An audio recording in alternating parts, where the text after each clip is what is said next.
Parlez-vous? Welcome into Flyover Footy. Bienvenue. I should have been more prepared and gotten the French word for welcome in. Bienvenue à Flyover Footy. There you go. Nailed it. Nailed it.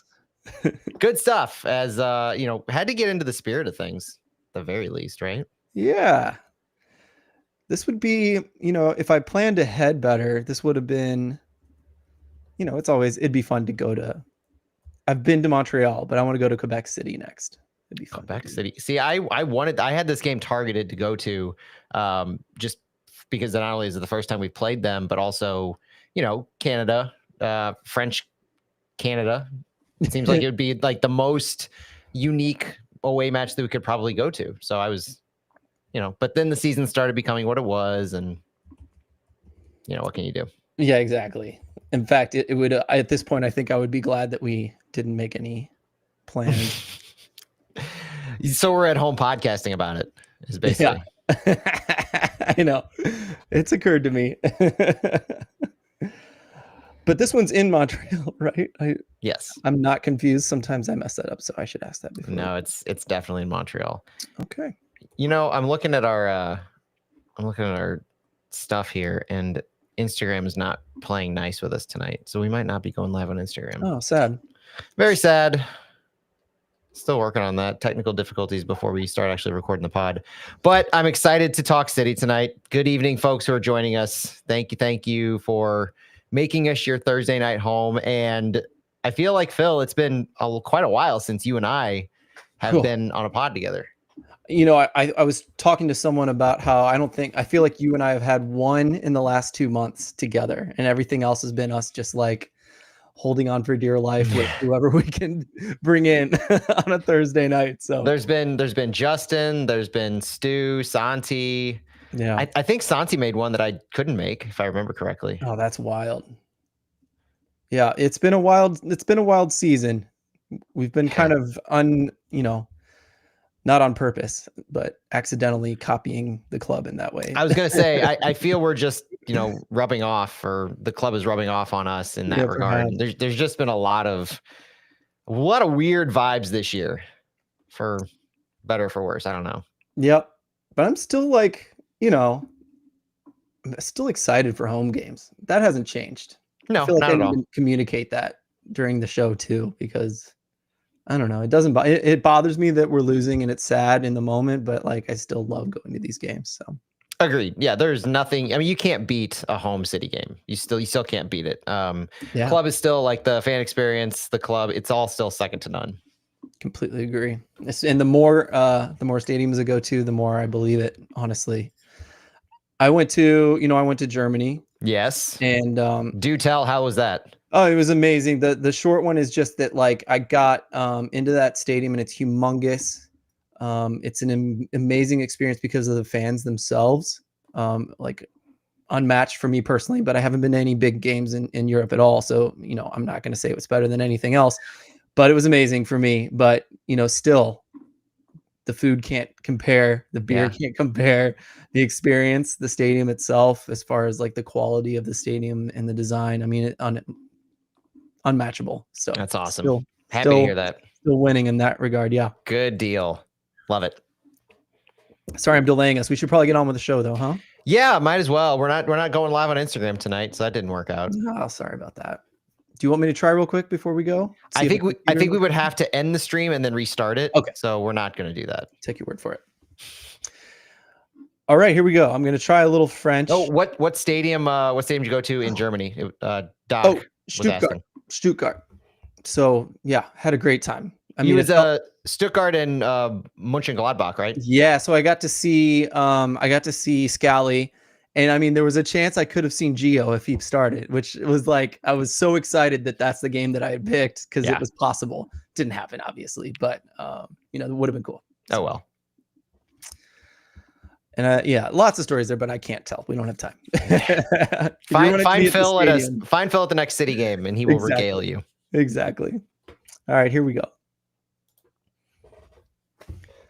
Hello and welcome to Flyover Footy. Bienvenue. We are about to do a show that introduces or previews the game against Montreal this year. So I thought I'd use a little bit of French, en peu, if you will. So to join me to do that today, thank goodness, is Matt Baker, my friend in soccer here. Matt, how's it going, man? Just fine. Parlez-vous, my lack of French. All I can say is excusez-moi. I'm looking forward to this match. It's going to be exciting in probably the only fan bases, the only folks in soccer who care about this are St. Louis and Montreal. I think this one it's not going to make a dent on the national landscape, but it is still yet another exciting match that we're going to be able to watch and support our club in. First time we've ever played Montreal, so that's going to be fun. First time we've traveled to Montreal, obviously, as part of that. So I'm excited to see what Critchley has in store for us on this one. And I'm excited to get back to the soccer, of all things. Yes, absolutely. And Montreal makes for a really interesting opponent, even though, as you said, this probably not on the radar for some of the top MLS viewers if they're just casual observers. But I am looking forward to the game, and we are going to prepare you for it in this show. But first, we have some news of the week.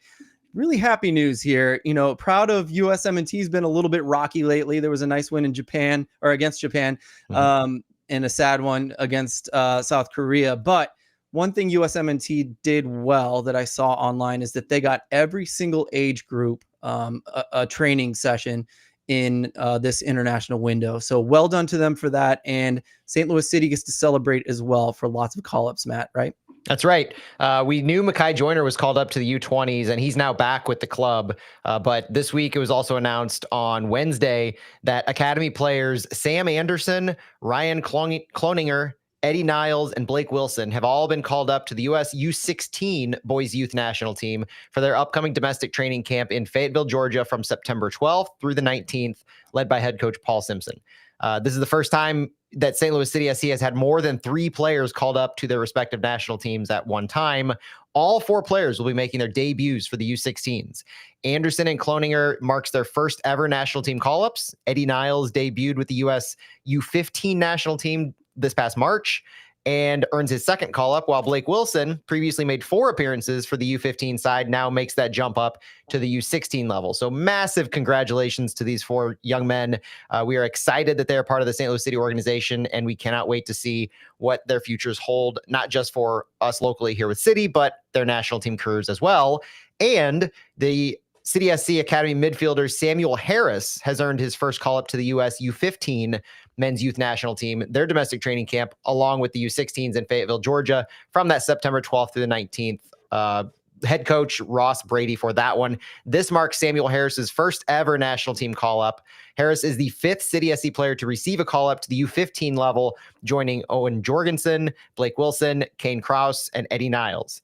So we continue to have a pipeline presence starting at the U15 level, which is just a massive kudos to the academy, massive kudos to the players for putting in the hard work and earning this call up. It's fantastic to see this level of the pipeline continue. And then you start to see these multiple call ups. And Eddie Niles coming off that MVP caliber season, the MVP season, not just caliber. He won the MVP for the U15s at MLS Next this past season, made his City 2 debut and his professional debut here in the last month or two. So awesome things happening at the academy level and for the pipeline for St. Louis. Something to be proud of. And you know, we're just getting started on the senior level, getting guys integrated. And I think there's been some critique. Well, when you look at these lower levels, St. Louis is fitting right in as far as the amount of players going to the national team. So that's something to be very excited about and hopeful for as well, if you're looking for something to be hopeful for right now. Matt, you're saying here that it was a bit of a quiet week, but still kind of some anxiety with the state of the club. Could it be because there's, you know, we're missing a sporting director and a coach? It very much is. You know, I talked this week with Brendan Weesey on the Big 550 KTRS. And so if you're listening to us on the Big 550, check out some of the podcasts in the past episodes because we had some good chats this week about just this odd time and really how, and I talked to the Montreal guys too, the Ball is Round podcast on their side. So if you're looking for the Montreal perspective, I was a guest on the Ball is Round this week, talking about St. Louis. And because it's the first time we played them, I got to recap our entire history in a condensed form, but there is just so much uncertainty and anxiety about, I would say, the future, the current, the identity of the club, just so much on and off the field is going on this week. And it just seems to every time it seems to culminate, something else seems to happen. That's what happened this week. You had a dust up that we're going to talk about in our wind down on related to the supporter group Fleurs de Noise. So if you're listening to us on the Big 550 KTRS, stay tuned or tune in to our podcast for the wind down, where Phil and I are going to kind of chat about what happened this week regarding that and that controversy that got multiple national journalists involved and noteworthy on a lot of fronts. But I do think, Phil, that a lot of this, because we've talked about this before, winning pretty much solves everything. The problem St. Louis has right now is, and not to get too down before we preview CF Montreal, but the problem St. Louis has right now is when it rains, it pours. And we don't have the winning field. We don't have the winning team on the field that can cover up anything, any possible sidestep, misstep, skip step that happens off the field. And things aren't smooth enough off the field that it covers up a soccer team that needs to win on the field, if that makes sense. It has to start from a winning on the field, and we're pretty much the furthest away we've ever been from winning on the field at this point, winning consistently and having knowledge about what lies in store for our future. So I do believe that there is just a lot of anxiety circling this club right now on a lot of fronts. And fans really don't know how to feel about that. I just don't want fans to be apathetic about this. That is the absolute, and that's why we keep doing this, is I don't want apathy to take hold where you just stop caring, you tune out, you back away and say, I'll check them out when they're winning, that kind of a thing. You see what's been happening to the St. Louis Cardinals, and you absolutely desperately do not ever want that to be a reality for City, whether you're 3 years in or 30 years in. That's just something that I think, for whatever small part we can play on that in trying to keep the excitement, keep the conversation alive, and keep the interest there, I want to do that, because apathy is the worst case scenario. Yeah. But we were saying, I think apathy can happen to some fans. I'm not too worried about it with the listeners of this show, especially because, there's just so much to get excited about every week. And I think, Matt, you do a great job bringing our attention to, why Montreal matters, why our opponents matter. And so I'm excited to do that today.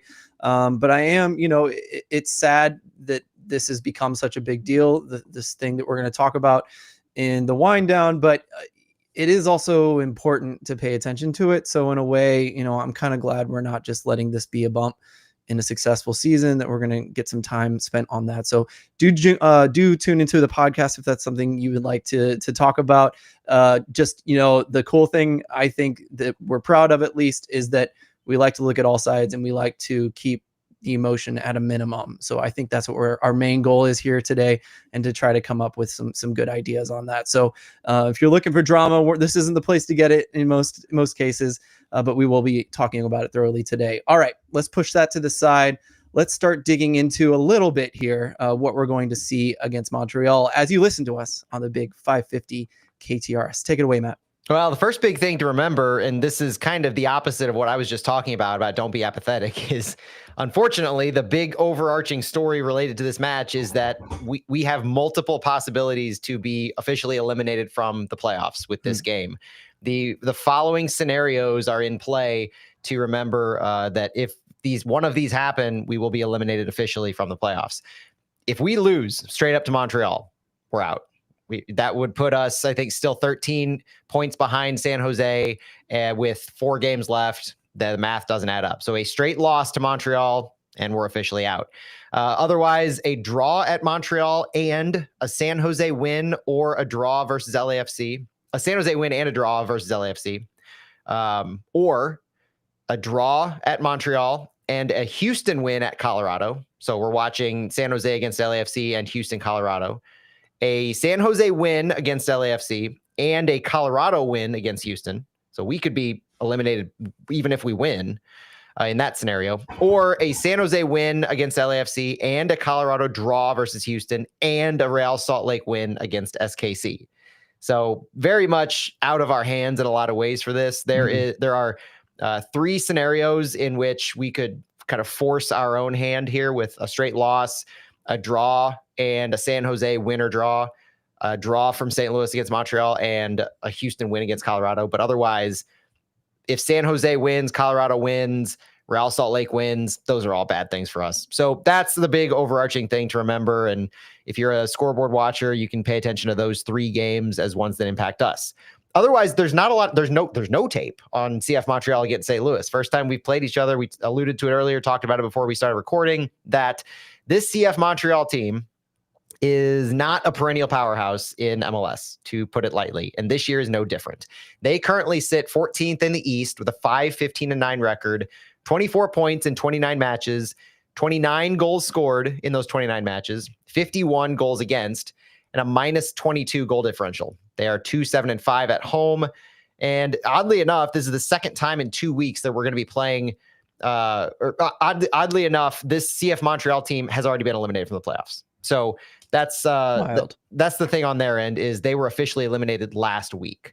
That last week, or 2 weeks ago, they had their last match. They were officially eliminated last week when they were off. And their last few matches, though, not terrible form. A 1-1 draw 2 weeks ago against Toronto, the last time they played, a 3-2 win against Austin, and then a 1-1 draw against DC United. So this team's not in the worst form in the world, but they got themselves into this mess because of their start to the season. They started the season winless in their first 11. They went through, we thought we went through a head coach quick with Olaf Melberg after 15 games. They fired Laurent Courtois after 5 games.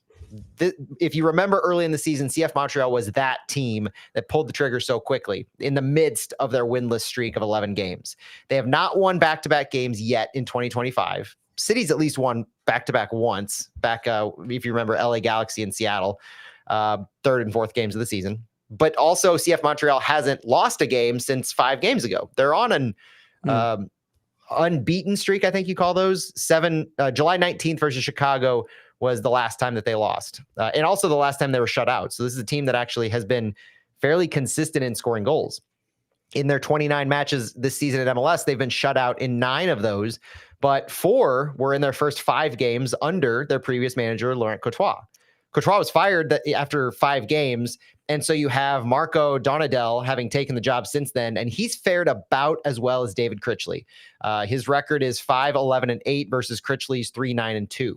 So you've got a battle of the interim coaches is one of the underlying stories of this match, as both are kind of, they're honestly trying to keep their jobs. They're trying to win the jobs, but they're trying to just steady the course more than anything. We're going to talk a little bit about the youth movement for Montreal, but Montreal, I'll just not to bury the lead, they're officially in a rebuild. Talking to the Ball is Round podcast in Montreal, their organization actually used that term just prior to the summer transfer window.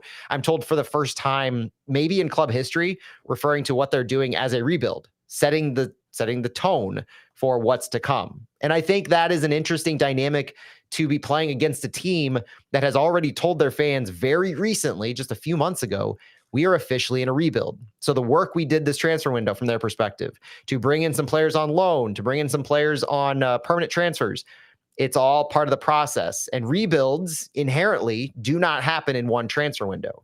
So this CF Montreal team is a legitimate work in progress. They're not massively healthy. They've got a few injuries, a few outages. Looking at the report from Tuesday, you had Samuel Piet, Fabian Herbers, and Jalen Neal were with the group after having been out previous games. They had a limited role.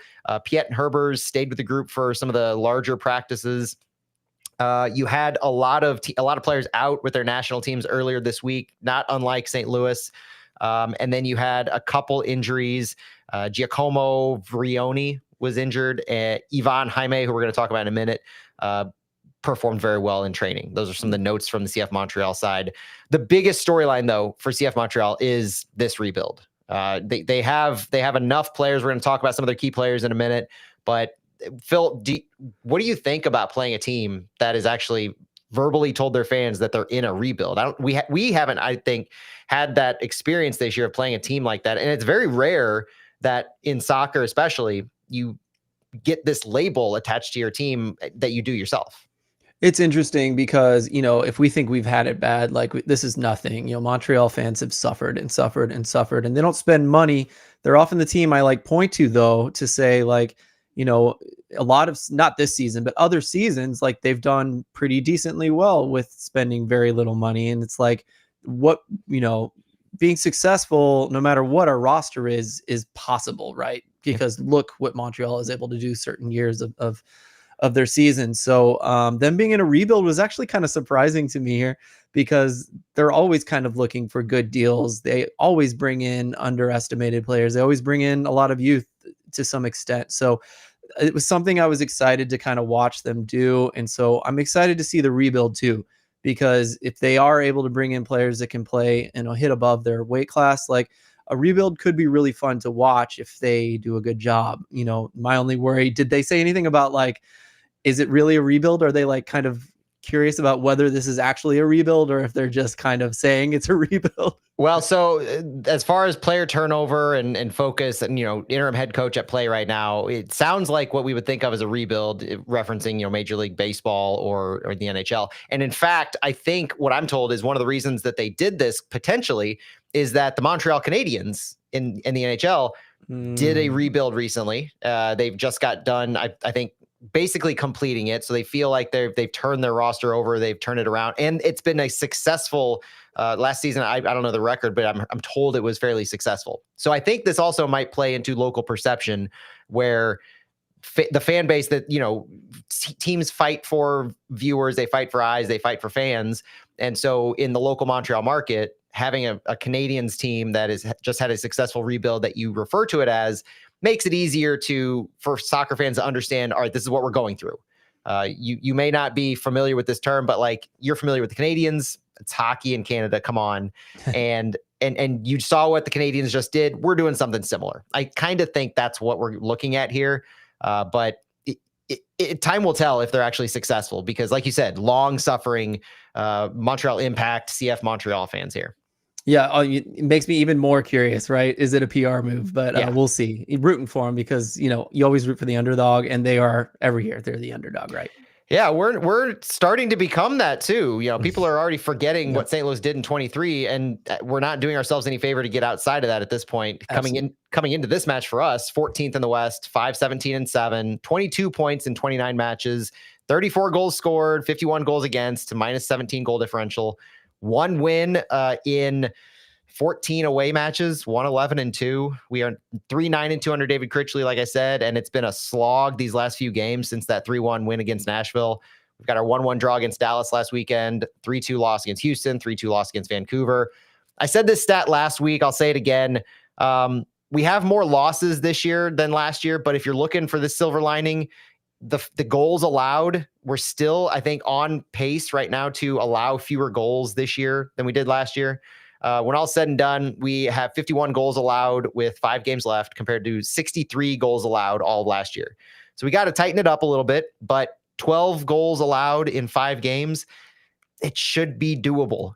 But, we are on a 4-match winless streak, 3 losses in a row, or 3 losses and a draw since our August 9th win against Nashville, 3-1.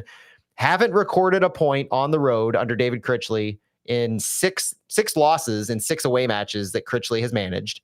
3 road matches remain, so there's still opportunity. And I asked David Critchley on Thursday about this, about their poor away performance, because in Major League Soccer, we've talked on this show about it being one of the hardest leagues in the world to win away. The travel plays a big part of that, but also the atmospheres in the stadium play a big part of that. Critchley leaned into the travel for his answer, talking about just things that he's learned. He was very clear not to use this as a crutch. He didn't want to use this, didn't intend to use this as kind of an excuse. But he was saying holistically, St. Louis is a difficult city location-wise, especially on the road. You compare it to teams like LAFC, LA Galaxy, and you can expand that to San Jose, San Diego, Portland, Seattle. It's less travel for most of the teams that you're playing against. Even SKC, we're 4 hours away, is our closest competition in the Western Conference. And beyond that, it's Minnesota, it's Colorado. So Critchley talked about how the travel was different time zones, what their schedule has been. And he hasn't changed anything since he took over as far as the scheduling goes. So they're still flying in basically the day before, not training on site they're not getting a training session in locally. They're training here, flying in, and then they play the game. It's in and out as quick as possible, and that's always been the St. Louis model. But Critchley said, if I were to get the job, maybe I'm going to look at some different things, like traveling a day earlier, training locally and getting acclimated a little bit more, trying to find different ways. He's saying you can't go on the road as much as they have and not pick up any points. It's not acceptable. Ultimately, something needs to change. So he's looking at Montreal to do that, but only time will tell if he's able to, be successful in that. Thankfully, though, we have a mostly healthy lineup. Cedric Toyshirt remains out. Earlier this week, Justin Horniker put out that what Toyshirt's dealing with could be similar injury to a sports hernia. So it would not surprise me if we don't see Cedric Toyshirt again this year, if they just shut him down, especially when we're officially eliminated from the playoffs. Toyshirt's under contract with us until June 26th with an option for the remainder of 26. So he's still going to be a needed piece of the puzzle. You don't want to risk a long-term injury, in my opinion, on this one. So playing it smart. And like I said last week, the signing of Brendan McSorley probably plays into that. I did not see that Brendan McSorley signing as a short-term Band-Aid to Songbin and Joyner being on international duty. I saw that more related to Cedric Toyshirt and the likelihood that he's not going to be available for a longer period of time this year. But on the good news, we do have Makai Joyner and Songbin Zhang returning. They're both back from international duty.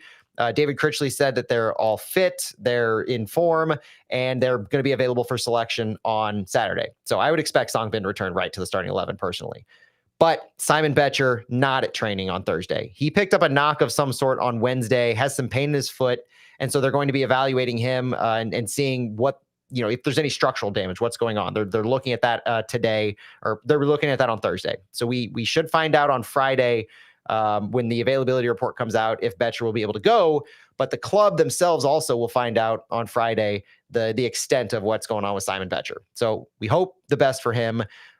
Jay Reed, Michael Wenzel, Akil Watts, they were with City 2 on Thursday, but Seth Antwi, midfielder from City 2, was training with City on Thursday. Now, Critchley was cautious to say probably not going to see the matchday roster. This was more a numbers game for their training, but also a recognition of the quality that Antwi has been performing, not only at City 2 level, but also City 2 training, and kind of rewarding him for that. So with all that, I'm following a few City storylines and some few conversations on here, like, in general, in a match that could seal our fates for the playoffs this year, it goes back to a lot of the uncertainty that we talked about earlier in the show. What's the identity of this team, and how, what are we going to see now that can carry or lay a groundwork for the future, even if it's not strictly performance based? Because we saw last year, things don't necessarily carry over. It's just, what can we see now that we know we'll be able to build off of in the future? And Phil, does it start and end with those two? I mean, Makai Joyner and Songbin Zhang, are they kind of two of the focus points? I don't know. I think so. As far as like what we can get excited for to build on for next year, I think we cement Joyner as a regular sub every single game if possible next year, to kind of get him integrated, or as many as you feel are healthy. And perhaps if he raises his level a little more than that, I would love to see that. And Songbin, I think he cemented himself as a very important piece. And even if he wasn't there, it might be good to have another piece exactly like him as his backup next year. So that may be something to think about in the off season. But, I think just in general, cementing the playing style outside of personnel, just cementing the playing style and working on improving the defense seems like what Critchley can kind of do to kind of finish out this season. Those are the two things that will still be useful next year. Agreed. 100% agree. And then I look at set pieces. That's going to be a focus for me on this game. I brought it up here as a big storyline because it just seems to be carrying over. It's not so much a question about the upcoming game, but it's just what's going on with set pieces. And last week, I think we saw a little bit of positivity on the set pieces where we scored a goal off of one. But before that, we've been pretty lax defensively. And this has been a consistent way. Even the way that FC Dallas scored their goal was technically off of a dead ball play where we turned the ball over after a throw in and they went and scored a goal. So it's these moments. And I struggle to really understand outside of the mental aspect of it, because I asked Henry Kessler on Thursday, what is it about the defense on the set pieces that needs to be shored up and improved? And his response was mostly mental. Like they know their jobs. They just have to execute. And that's kind of speaks to the flu fall that we're going to talk about here in a little while. But overall, I think we saw some positivity on the set piece front last week with Salio scoring a goal. Critchley's comment to me was interesting on that. noting that they often have guys take the first phase of the direct moment, the free kick itself, where you send it right into the box. That's the first phase, the direct. But they've started introducing second phases or second or third balls thrown in random situations at training and seeing how the guys respond. Celio Pompeu, in particular, was able during last week's training to take one of these second phase balls and get a couple of really good shots off. So Critchley started to, see that, and they game planned for it. And so that's why you had the corner kick that led to Celio's shot and his goal occur, because Critchley was comfortable with him taking those kinds of shots. Good preparation. That I think that's kind of continuity you want to see. You want to see different things being tried in training. You want to see different approaches to situations that you're struggling with. And then if you see something pop, something positive, run with it, offer it an opportunity in the game, translate the training to the game. So I was excited to see that, but defensively still, St. Louis, to me, has a lot to prove on the set piece situation. Absolutely. I love that little wrinkle you were able to bring to us, Matt. And I hope this wasn't intentional. It might be, knowing how thorough you are. If I open up the MLSsoccer.com website and I click on Supporter Shield standings, I can scroll toward the bottom and I can see eliminated Montreal and DC United at 24 points. Strangely, St. Louis is not eliminated at 22 points, and right below them in last place is 20 points. I'm sorry if you meant to leave that out of the show, but I like to keep track of that. I really don't want St. Louis to get the wooden spoon this year, so yeah, I wanted to throw that in as a transition, and we are transitioning now into a little bit more detail. Matt, let's dig into it. There's only so much negativity that I can pack into one show. I mean, wooden spoon watch is going to be the next thing, right? Like if we're looking at the playoffs, I was focusing on the playoffs because that's what's happening in this game, but it's a perennial wooden spoon watch at this point. We're pretty much going to have like some kind of countdown or calendar or something that we're always looking at. Maybe we'll put something up on our walls that's like, wooden spoon watch. And it's like, it's an LA Galaxy, St. Louis, DC, Atlanta type or Montreal type, comparison. Anyway, or like it's been this many days since we've been in the position to win the wooden spoon, and we can Yes, exactly. But no, let's look at CF Montreal a little bit, get you ready for what we can expect from them. I mentioned earlier that Laurent Courtois was fired after 5 games. So they've been as inconsistent as St. Louis, I would say. Coaching changes, roster turnover. The team aimed for a possession-based approach, like Wilfried Nancy. If you remember, Wilfried Nancy used to be the head coach of CF Montreal back in 2022, I believe. But they never really were successful. Almost kind of mirroring St. Louis under Olaf Melberg, where they wanted to be possession-based. They wanted to try to be better on the ball. Montreal, it wasn't successful for them either. So they ranked near the bottom in possession, field tilt, passes per possession. Since Marco Donadel took over, the team's kind of leaned towards a more direct counterattacking style, leveraging direct play. One of their biggest stars, Prince Owusu, is a physical presence. He allows Montreal to play long balls, bypassing some of that midfield pressure. They have wing backs that they're going to leverage, providing width and crosses. They have a compact defense. And so these are kind of a couple things that should be pinging in your mind. Direct play against St. Louis, stretching the lines, compact defense, defending against St. Louis. We do not handle compact defenses very well. I know you know this, Phil. Yeah. The team often, Montreal maintains a compact shape, especially without the ball. They protect central areas. They limit opponents' chances. And it's to create these counterattacking opportunities. They have really good athletic wingbacks. They use Prince Owusu's hold-up play to create chances that exploit some of these transitional opportunities. And they rely on some precise execution of this, which it's not always precise, which is part of the problem that Montreal has. They're also a pressing team. The team can press aggressively, but they can also sit back patiently. Some of the field tilt numbers we have in a little bit show an ebb and a flow in not really controlling and dictating the pace, but being able to play multiple different ways. And Critchley even mentioned on Thursday how Montreal can press at times, and that is something they're game planning for. But they struggle with consistency in their decision-making, their push points. Whenever they're not choosing successfully, they don't have second and third gears that they fall back to. But honestly, the lack of defined identity for Montreal is their biggest problem. And you could copy and paste for St. Louis. So that's why this is kind of really going to be an interesting matchup to see which team is able to dictate the pace of play, the style of play. But we do know that Montreal is probably going to come out in a 3-4-2-1 or 3-4-1-2. Slight variations depending on who they start. But the formation emphasizes strong defensive core. They've got their 3 center backs. They've got athletic wing backs. They will use that width. They'll use the 2 attacking midfielders underneath Prince Owusu. Sometimes they might have 1 attacking midfielder under there if they want to add numbers to the wide areas. Caden Clark is on their team operating in those half spaces. Without the ball, they drop into a 5-3-2 or so. So they do have that compact defensive structure that drops a lot of players back deep near goal. When they're defending, the wingbacks do drop, forming that back five. Compactness, protection against long balls.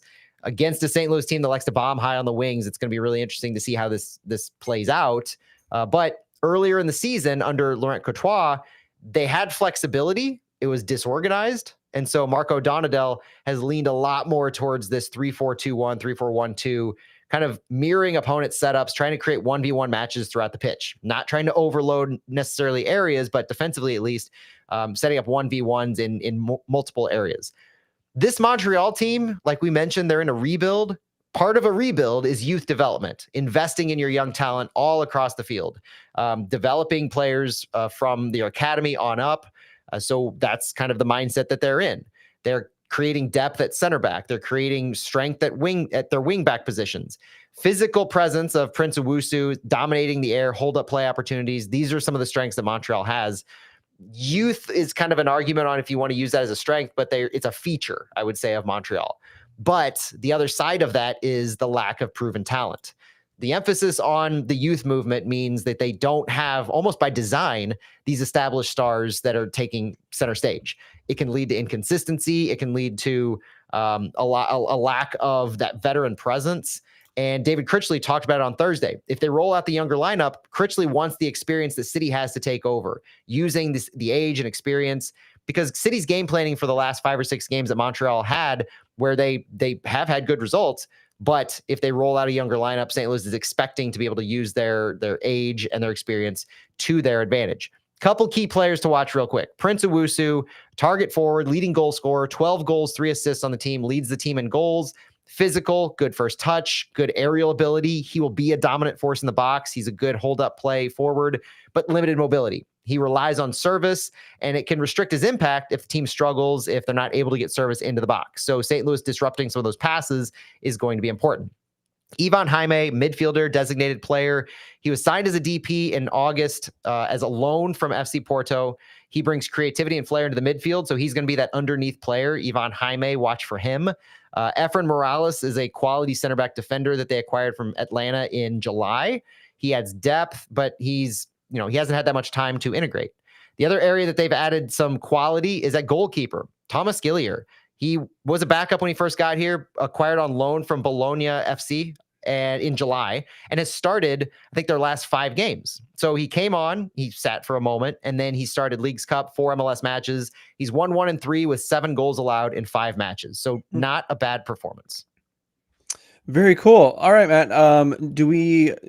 Are we digging into St. Louis now, or are we going to move on to other things? Yeah, I want to finish the show, I think, looking at St. Louis. Some questions that we have that we want to focus on looking at the St. Louis side. We talked about the stats every single show, and they really haven't changed as much. Montreal, we know, is a pressing team at times. They are inconsistent in their field tilt. So all of this is really going to matter on how much St. Louis can dictate this game. And to me, a lot of the dictating of the game centers around center back. Falou Fall. Will he continue to start over Timo Baumgartel? Can we have finally a complete match from Falou Fall? Because I would love to espouse his benefits and to be able to just celebrate him. But he keeps, Phil, making these individual mistakes in these games, whether it's lackadaisical turnovers or just being out of position on a throw-in. What do you make of Falou Fall? No, I wanted to ask you because I thought he had one passing mistake in that last game that I remember, and it didn't hurt us. It was high enough the field, and it was a long enough pass. It didn't bother me at all, not even close. Yeah. But what else did you see in that last game? On the throw-in from Padelford, where they actually scored the goal, the only reason that Peter Musa was held onside was because Falou Fall, who let the ball go out of bounds, was still walking in behind the play. And when Durkin turned it over, Falou Fall, being in that position instead of higher up on the field, kept Musa onside and allowed him to go in when Fall was behind him. So he's turned off at moments. So when the ball's out of play, it's almost like, remember when Olaf Melberg said he wanted to build nonstop players, meaning you have to be turned on nonstop when the ball's in play or out of play. It's almost that mentality. And I hate to draw back a callback from Olaf Melberg in a positive way necessarily, but it is what it is. And you need to have that mentality. And he's only 21 years old. There's tons of opportunity for improvement.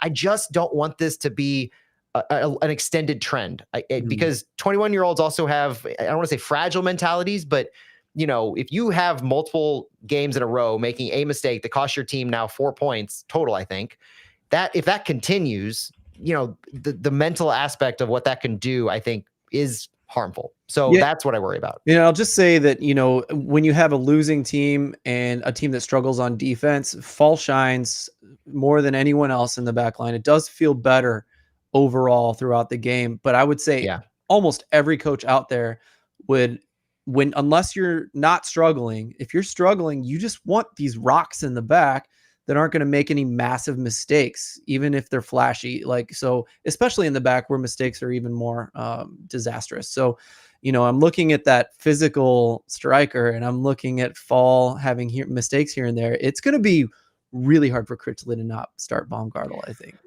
Not start Baumgartel. Yeah, I understand. I mean, the good news is he's got 3 quality options there. Yeah. But part of the discussion with Falou Fall relates to this next point of can we hold a lead?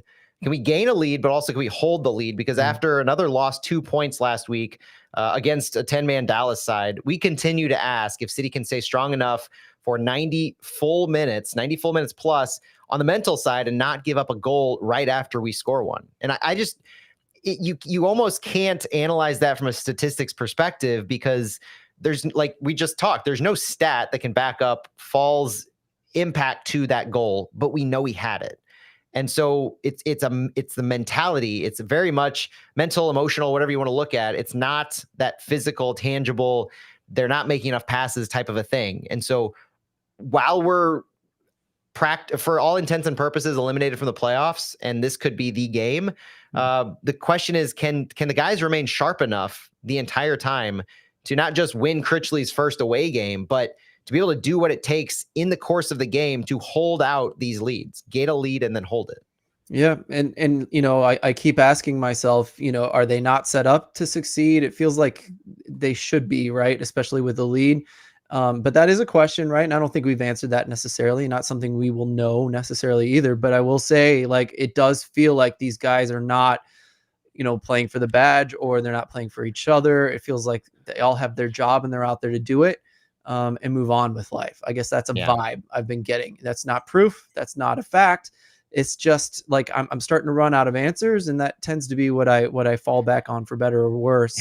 Again, that is not a fact. That is not something that I think is necessarily true, but it's where my brain kind of goes. But I don't know where you are, Matt. Well, it makes sense to think that because of the change and the inconsistency in leadership of this club. And the way we lose late in games too. It feels mental, doesn't it? More than strategic. Yeah, it does. It does because, short of parking the bus after going up 1 goal 20 minutes into a game, like the tactics seem sound. The tactic even of the Padelford's throw in, there was nothing wrong with it. Had we been better positioned, maybe take another moment to have everybody get in position. Maybe it's communication. That could be an aspect of it too. They need to stay on. And so the last question, Phil, I had, it leads into our starting 11 talk. We didn't have Songbin Jong last week. We had him 2 weeks ago. And last week we saw a pretty big change in our starting 11 with Salio being reintroduced on the right side of the field, no doubt. And what that meant using 2 strikers with Betcher and Klaus in there. Critchley said last week they came out with 2 strikers, different shape. But Critchley did say on Thursday with Songbin, he helps at dynamic stretching the game, getting in behind. Critchley said Songbin opens up spaces differently, takes on players with his physicality, and the team benefits from having that as a weapon. Critchley wouldn't give a whole lot away on specific spaces they were looking at taking advantage of in the course of the game and where Montreal might be deficient at, but noted that the movement will be different than what we saw last week. Montreal's going to be aggressive in different spaces, different areas. They are going to look for Songbin to attack those spaces. So to me, Songbin is a no-brainer starter in this game. But the other question is Tomas Ostrak. Critchley said when I asked him about Ostrak on Thursday, if there's a chaotic moment, Ostrak is good at escaping that. And they'll be looking to utilize that kind of a thing this weekend. Ostrak being good at getting out of high press moments. I think this is an indication that we're going to see Ostrak back in the 11 too. After Critchley had previously said in the press conference, Montreal does like to press. And for him to note how well Ostrak is, unless it's a red herring, like talking up Thomas Totland last week prior to last week's game, and then no start from Totland. Yeah. It seems like at least we might get back into that attacking look that we had for multiple games prior to last weekend. Yeah, I tend to agree, but at the same time, I find it hard to sit Celio after his success in the last game, even though it was mostly one play. So you can't go too far on that. So that's I'm right. interested to get that talk going. Is it time for lineups, or do you have more to say? Actually? That's a perfect lead in what you just said about you don't want to sit Celio, because credit to Drew Young, our friend from Odyssey, who asked the golden question, in my opinion, of this press conference. And it was about how you choose an 11. And Critchley gave us a very surprisingly direct insight into how he chooses his starting 11. So here you go. Critchley said, you look at who performed well, specifically talking for Montreal. Critchley said, you look at who performed well in Dallas, so you have a pretty good idea of who's ready against Montreal. Then you observe them in training every single week. And so you ask, are they showing up with a good attitude, executing actions? And if you tick both of those boxes, good performance last week, consistently good in training, you for sure get a start, he said. If a player doesn't tick any of the boxes, you'll look at the next man up. Pretty obvious. And if one player ticks one box, he has a discussion with his staff, Critchley does, and decides what's the best option given other factors like Montreal's shape, the tactics, the game planning. Critchley noted if you can't play well, train poorly, you can't play well, train poorly, and expect to start, and vice versa. You can't start and then play poorly and train well. That doesn't work that way. So with that in mind, it goes back to something I want to say Olaf might have mentioned under his time, calling out some of the players' training, and he mentioned Celio in one of his notes. If Celio doesn't start, I think we can both agree Celio had a good game last week. Yeah. So if he doesn't tick both of the boxes, then that must mean something in training is holding him back from continuing to start, in my opinion, based on what Critchley said. Or you just assume that the factors of Montreal's game planning outweigh the good performance last week and the good training, kind of speaking to Ostrak getting back into that 11. Yeah, absolutely. I completely agree. And I don't think we've cleared up the waters at all as far as those options. But I love hearing exactly the way he thinks about it. I think that helps us build our 11s from week to week, even though we can never tell how well someone's training, right? Exactly. So I think now is a good time for our 11. If you want me to go first. Yes, please. All right. I've got an oldie but a goodie. I've got Roman Berkey in net, Devin Padelford left back, Falou Follett, Henry Kessler center backs, Conrad Vollum right back, Chris Durkin and Edu Leuven our central midfielders, Marcel Hartl left mid, Tomas Ostrak central attacking mid, Songbin Zhang back at the right mid, and Klaus up top. 4-2-3-1. Okay, and I'll just change that I think it's only fair that we put Celio in the other 11. I do find it difficult to not start Baumgartel in this one based on Montreal and, Fall not being perfect, but I will say Padelford and Kessler and Fall. Again, I will agree with you. Sorry about that. But then we'll put Hartl at left. Hartl at the 10, Celio left wing, Songbin right wing. Everything else is the same that you put in there. So there's the two options, and I think we'll probably see one or the other, in my opinion. We're going to have Stu and Santi be our tiebreakers for our consensus 11 between Celio and Ostrak, it looks like. Absolutely. I love when they get to be a tiebreaker. Actually, you were the tiebreaker last week, which is unusual. So. And it did not work well based on how vast Critchley changed things. Right. Santi was right. And I hope he was happy about it because he got what he wanted. We got what we wanted too with a Celio goal. Absolutely true. Yeah. And he was right at that. So yeah, well done, Santi. Matt, you want to do the score and get out of here? I've got a 1-1 draw. Montreal has been pretty good, especially with their new keeper in goals against on the road. I think it's going to be tough. Montreal's compact defense, I'm not convinced that we'll be able to break them down regularly. I don't know who's going to score first. I have a feeling it's going to be Montreal, but I do think, I think St. Louis, and this would be Critchley's first point on the road. So I do look for us to at least get that. Okay, now I'm going to say 2-1 win for St. Louis because this just feels like a season where we just need like the maximum torture. There is no ripping off the Band-Aid the first time we can get eliminated. No, we have to stretch this out for weeks and weeks and weeks. And I just have this vibe that we're not going to get the wooden spoon, knock on wood, and that I think if we win this one, we get that maximum torture week on week on week. So that's my guess. 2-1 win for St. Louis. And I would love to see the guys kind of prove me wrong that maybe they do have fight in them. Maybe they're fighting for the crest. Maybe they're fighting for each other, not just their jobs even. So, I would love to see that. That's my prediction. I love it. All right, guys. Thank you so much for listening. You're listening to Flyover Footy on the Big 550 KTRS. We love doing these shows with you. I know St. Louis City isn't winning week after week after week. It's a little bit of a funny situation, but like we said in the pre-show, we are absolutely loving going to these games on Saturdays and watching them on TV, even still breaking down every little bit. So do tune into Fallout is always either the day after or the day after that when there's a game, and look forward to that with Matt and Santi this week, if I'm not mistaken. That's right. Again, thanks for listening, guys. We'll talk to you soon. Bye. Okay, we're up. All right. Drink time for a wind down? Yes, sir. All right. Stay tuned, folks. We'll be right back for a wind down.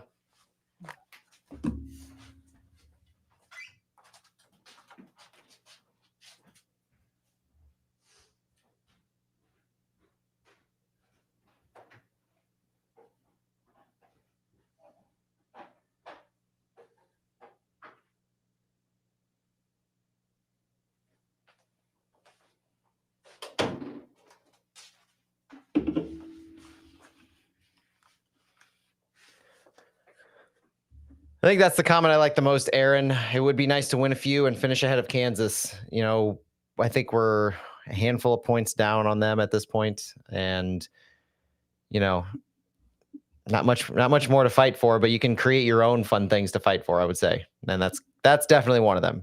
Because if we finish behind Kansas or under Kansas in the table, it'll just be one of those things that come rivalry games next year, they pull that out of, even in our terrible year, we still finished ahead of you in the standings.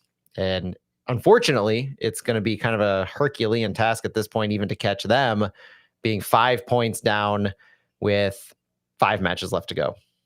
Not the easiest thing in the world. We are definitely closer to the Galaxy, but 2 points ahead of the Galaxy, 5 points behind SKC.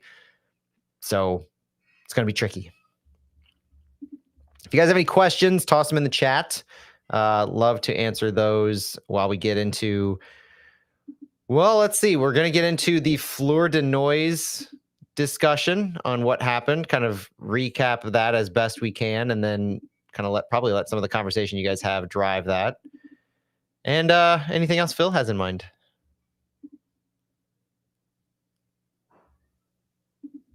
I bet Phil's making himself a drink. I'm gonna have to guess what he's making himself if he comes back with brown liquor.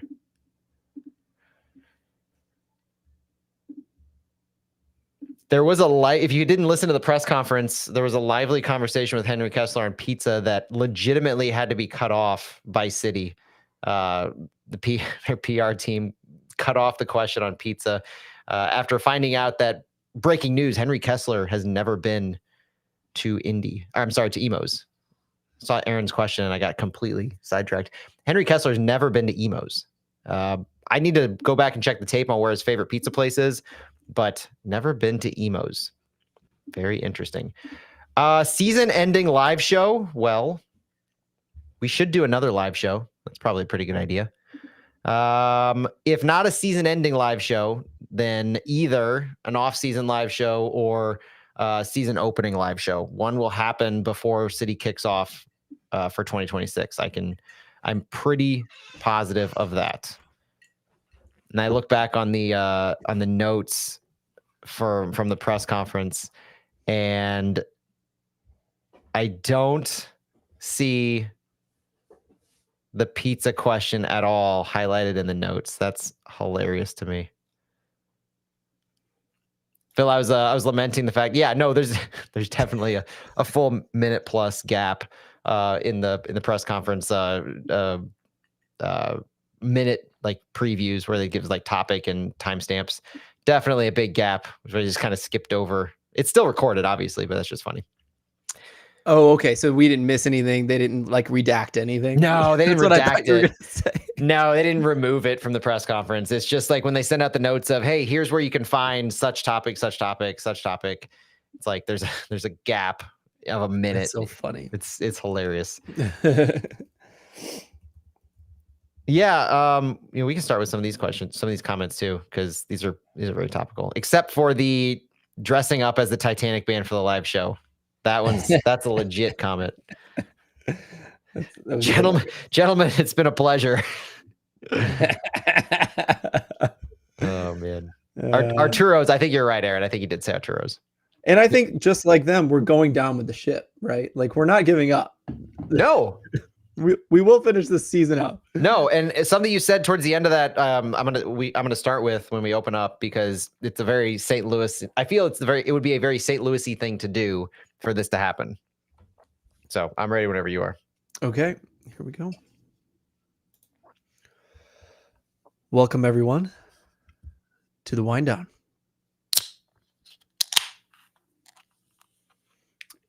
I see a dog on that can.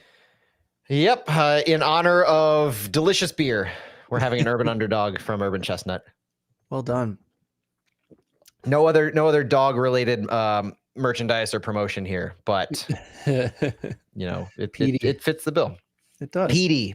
I haven't seen Petey. Did you see Petey at the home game last week? I did not, but I saw a clip. I don't know if it was live or online, but I saw a video somewhere of someone petting Petey, a good boy. So. Nice. Petey's the best boy. Yeah. Can't beat that. But you said something at the end of the show, the KTRS part, that I've been thinking about during our break, and it was something about why not like just go out and win this one, because why not? And I thought, that would be the most St. Louis thing to do, is to win first. Critchley win on the road, first win in like a month, and with the win we get eliminated from the playoffs. Like that just seems like a very St. Louis-y thing to have happen. And there are circumstances and scenarios in which that would happen. Like the ones that I read earlier. If we, there are two scenarios where our result doesn't matter in this. One scenario of us losing and we're just out. That's it.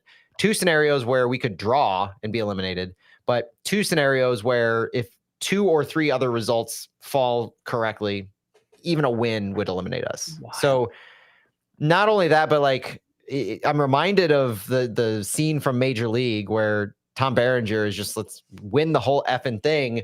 But for us, it's just win, because what else are we going to do? Like, why not?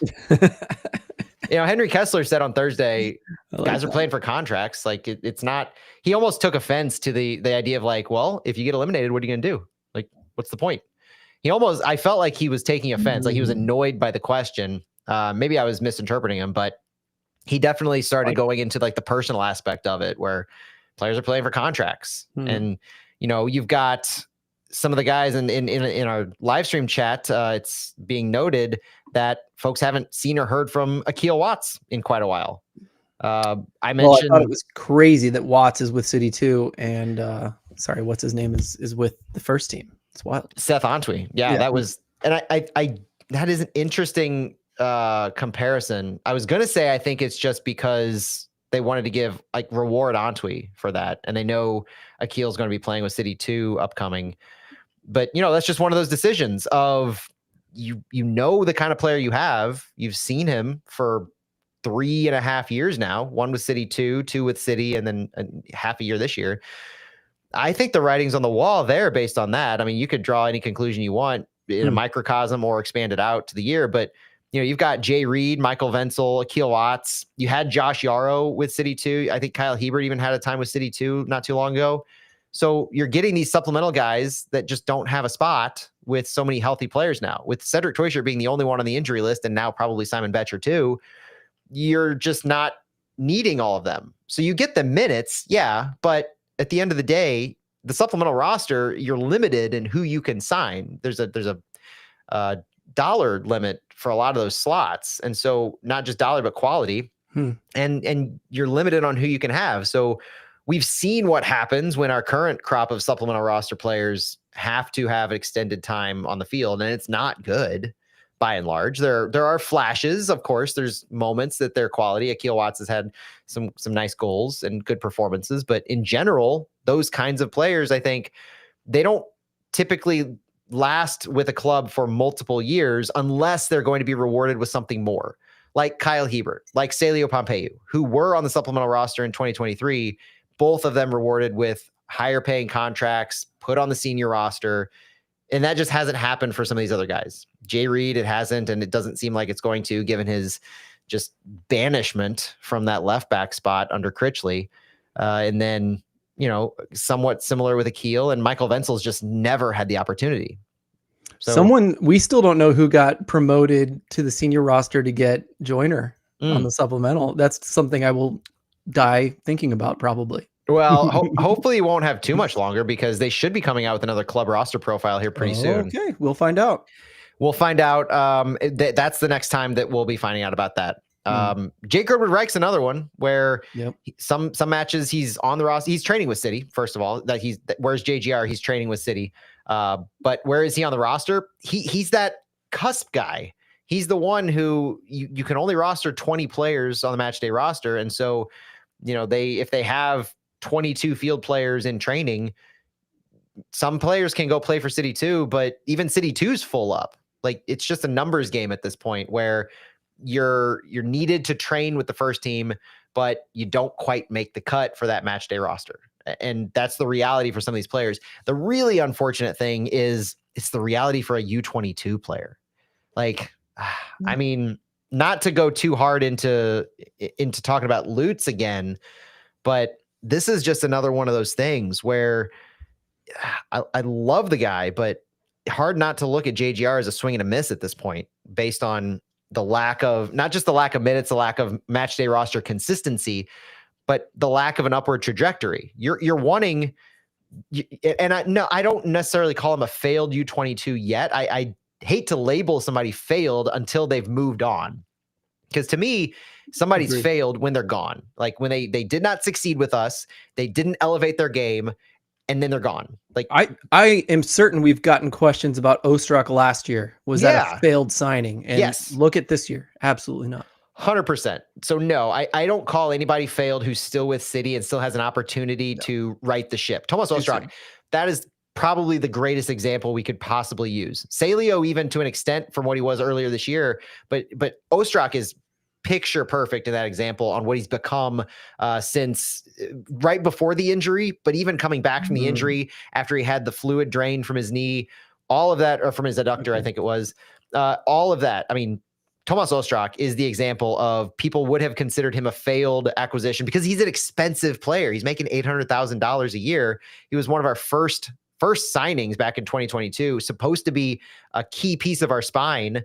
Yeah, there was stops and starts, but we are a better team right now when Tomas Ostrak is on the pitch. That you would be hard pressed to argue that he at least isn't one of our best 14, like what I was saying last week, where an ideal world, Phil, you correct me if I'm wrong on what you think, but in an ideal world, you'd have not just a best 11, but a best 12, 13, 14 people where you can mix and match based on the opponent, based on the need, like we saw last week. Critchley changed some things based on where FC Dallas was, where their strengths were and how they played the ball.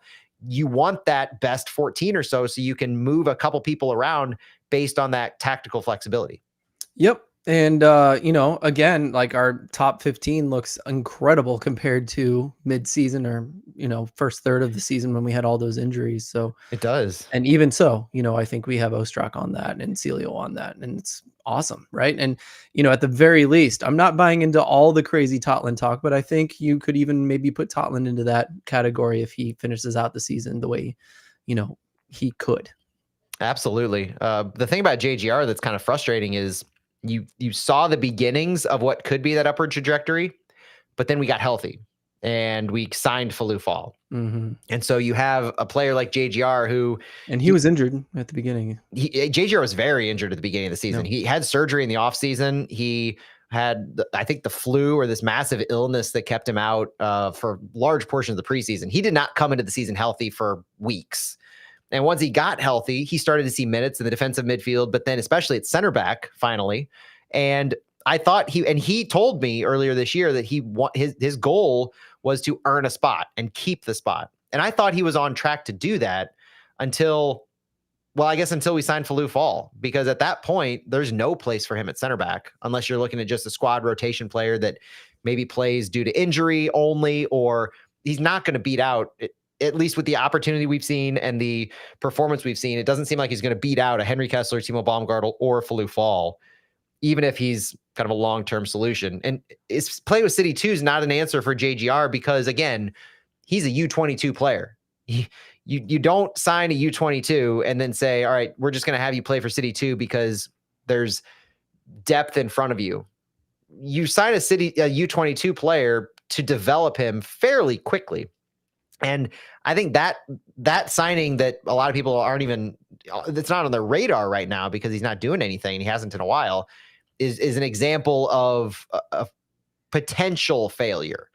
If something doesn't change. Again, not willing to call it just a straight failure, but yeah, I don't. It's too early for me, and I want to come out really hard and strong on that. With that injury at the beginning of the season, and then looking at like we're about to just like refresh the heck out of this roster. I think there's going to be a lot of turnover, and JGR is not going to be a part of that. I even feel like there might have been a little bit of like shopping players going on, where we got some Yarrow and Hubert starts, even though maybe we would have otherwise put JGR in. That's just me saying that. I have no idea. Yeah. But whether that's true or not, I feel like JGR should be our fourth center back next season. That's debatable, but here's my problem. I never saw him make a massive mistake, and I know he didn't put a lot of minutes in, so maybe that's the only reason. Maybe he doesn't train well. If we look at what Matt said about Critchley's comments about how he picks a starting 11, but in game, with limited minutes, the man didn't really put a foot wrong. And so I'm having a hard time figuring out why he's not getting minutes in any form or function. We may not re-sign Morales just because he's aging, and I think we'd rather give that time to someone who's growing as a player. So I don't know. So JGR, too soon to say, in my opinion. I just wanted to be real strong on that one because I feel very strongly about it. And, he could be a massive piece of any rebuild or any reworking of the roster because I'm looking at central defensive midfield at this point because you've got Baumgartel and Fall under contract for next year. We don't know the status of Henry Kessler, but you don't have Chris Durkin or Alfredo Morales under contract next year. I'm not saying JGR is the answer at the six, but I'm just saying right now, he is a body under contract, a U22 under contract at a position that we are going to be potentially going into the offseason very thin at if we don't pick up Durkin's option and pick up Morales' option. So a path exists, a very clear path, honestly, exists for JGR. And that's vastly different than those other players we talked about a few minutes ago, like Reed, Wenzel, and Akil Watts, even Josh Yarrow. Yep. Matt, I would love to hit this quickly. Abo says expectations for front office hire dates, expectations for winter window. Should we expect at least one DP? Feel free to toss cold water. I think some cold water is called for with that question, to be honest. But front office, especially, I think a lot about that one. I'm not going to toss cold water on this one. No, I'm not going to toss cold water on this one until reality sets in. At this point in time, we've got five games left in the season, but we have all of the possibilities laid out in front of us. So expectations for front office hire dates, I would expect the sporting director to be hired in the coming weeks after the season ends. And I would expect the head coach to be hired subsequent to that. And the reason I say that the couple weeks after the end of the season is Diego himself, I feel, set that expectation by saying that he wanted to hire a sporting director after the season, and he wanted to hire a sporting director so that he could take part in the hiring of the head coach. And for both of them to be in place when camp opens for 2026. Camp opens like the third week of January. Not a lot of business goes on around the holidays. So I'm looking for that to be the head coach to be shored up around the same time, maybe a little after Olaf was last year in December, where you hire the coach and then the introductory press conference isn't until January. But if you do that, the sporting director, in order to have an input in the head coach, has to be hired fairly quickly after the season ends. I'm not talking necessarily October, but November. That seems like a fine time to get a sporting director in place, so that they can have some kind of say, maybe a final say, maybe an approval of sorts, where Hackworth might have his short list of head coaches, and then the new sporting director comes in. Maybe the sporting director's Hack, who knows?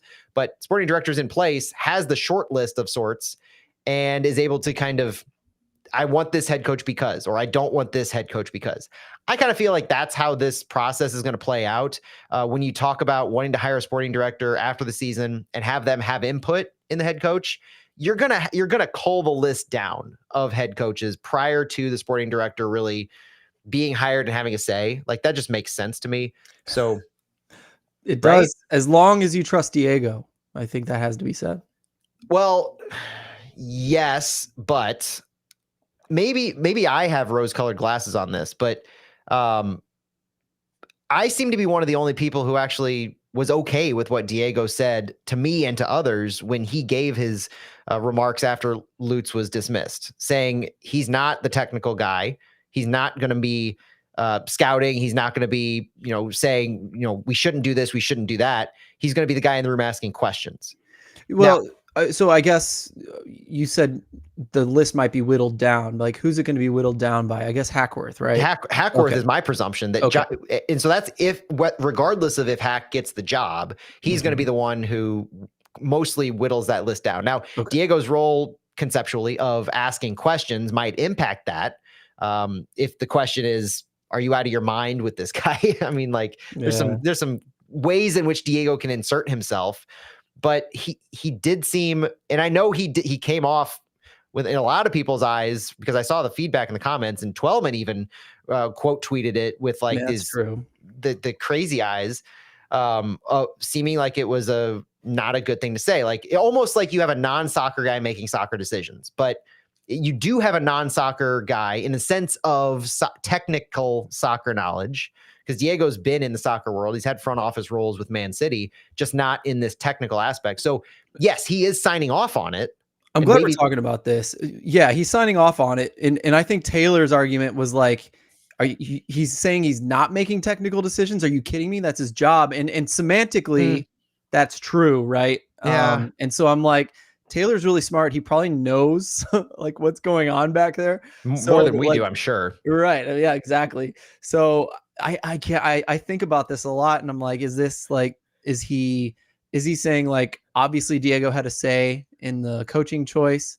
It feels like Manuel Vaith was able to kind of say, it wasn't just Lutz, or, is Diego, kind of making it seem like he didn't have a say in that, and it is true, and Taylor's just semantically arguing with the point. He could go either way, you know what I mean, as far as if we're talking about Taylor Twellman. So there's no proof there, but to some extent, Diego has to be part of the decision, right? And if he's asking questions, I love that. I think that's a good way to lead. And if Lutz was the main one making the Olaf choice, then I think it makes sense to chop his head off in this situation. But but metaphorically, of course. But you have to wonder how true that is, or whether someone's trying to save their skin, or they're trying to semantically make it seem like they're not the one messing up. So there's just a lot going on over there. But I'm glad you cleared up. Like, it seems like Diego isn't the one making the main decision, or like telling people, I know you want this, but I'm going to choose this kind of. And I do think that what I talked about earlier this year, that when Lutz was dismissed, I said that these things, accountability happens from the bottom up in these situations where players perform bad. And if you disagree, please let me know, because this was an episode where I just did by myself, and so I didn't have anybody to check me on this. But you have players underperform, and so you rotate the players out. Right. You give an opportunity for other players to come in. If that new crop of players, different players, if they continue to fail, then it goes up to the head coach and they're the assistants. And the coaching staff is now the fall guys. So players fail, they get a second rotation of players in. Now it's the coach.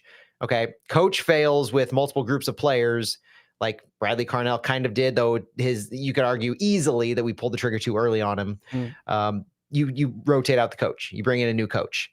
Okay, multiple coaches fail. like Carnell did. Hackworth didn't do fantastic with the roster, 1.3-ish points per game. That would have been good for like 7th or 8th place over the season. So you bring in Olaf, obvious failure. Then you get rid of Lutz, the next person higher. You're at the sporting director level. Yeah. The only question now, I think, is you do have Hackworth still with the organization. So there is still a buffer between Diego and that next chopping block. Arguably. Arguably, very arguably. But that's, I think, where we're at right now is Diego is very much in the crosshairs because he's that next person up. And he's been with the team almost since its inception. He was hired on April 2023, took his position in the summer of 2023. So he's overseen a lot of this. The specific input, we'll never know what goes on in the war rooms and the boardrooms and the conversations, but he does sign off on things. He is in charge of the organization. Diego is the president of St. Louis City. Diego is the general manager of St. Louis City. That is the top person operationally in the entire organization. He reports to the owner, the CEO, Carolyn Kindle. So Diego is not, if he's not the person recruiting, making choices, which he says he's not on the technical side, he is the person signing off on it. So questions he asks, pen to paper, is Diego. Yeah. And I think I jumped the gun when I was like, has Diego, you know what I mean? So I'm glad you pushed back on that because I don't want that to come across too strong. That's fair. But the last thing I'll say on this is Byron Tim has a question. Might the sporting director be bringing their own coaching list to the table, like during the interviews? Of course. Yeah, absolutely. And if they didn't at least have an idea of the type of head coach that they want, I would say they're probably not going to be a candidate for much longer as sporting director.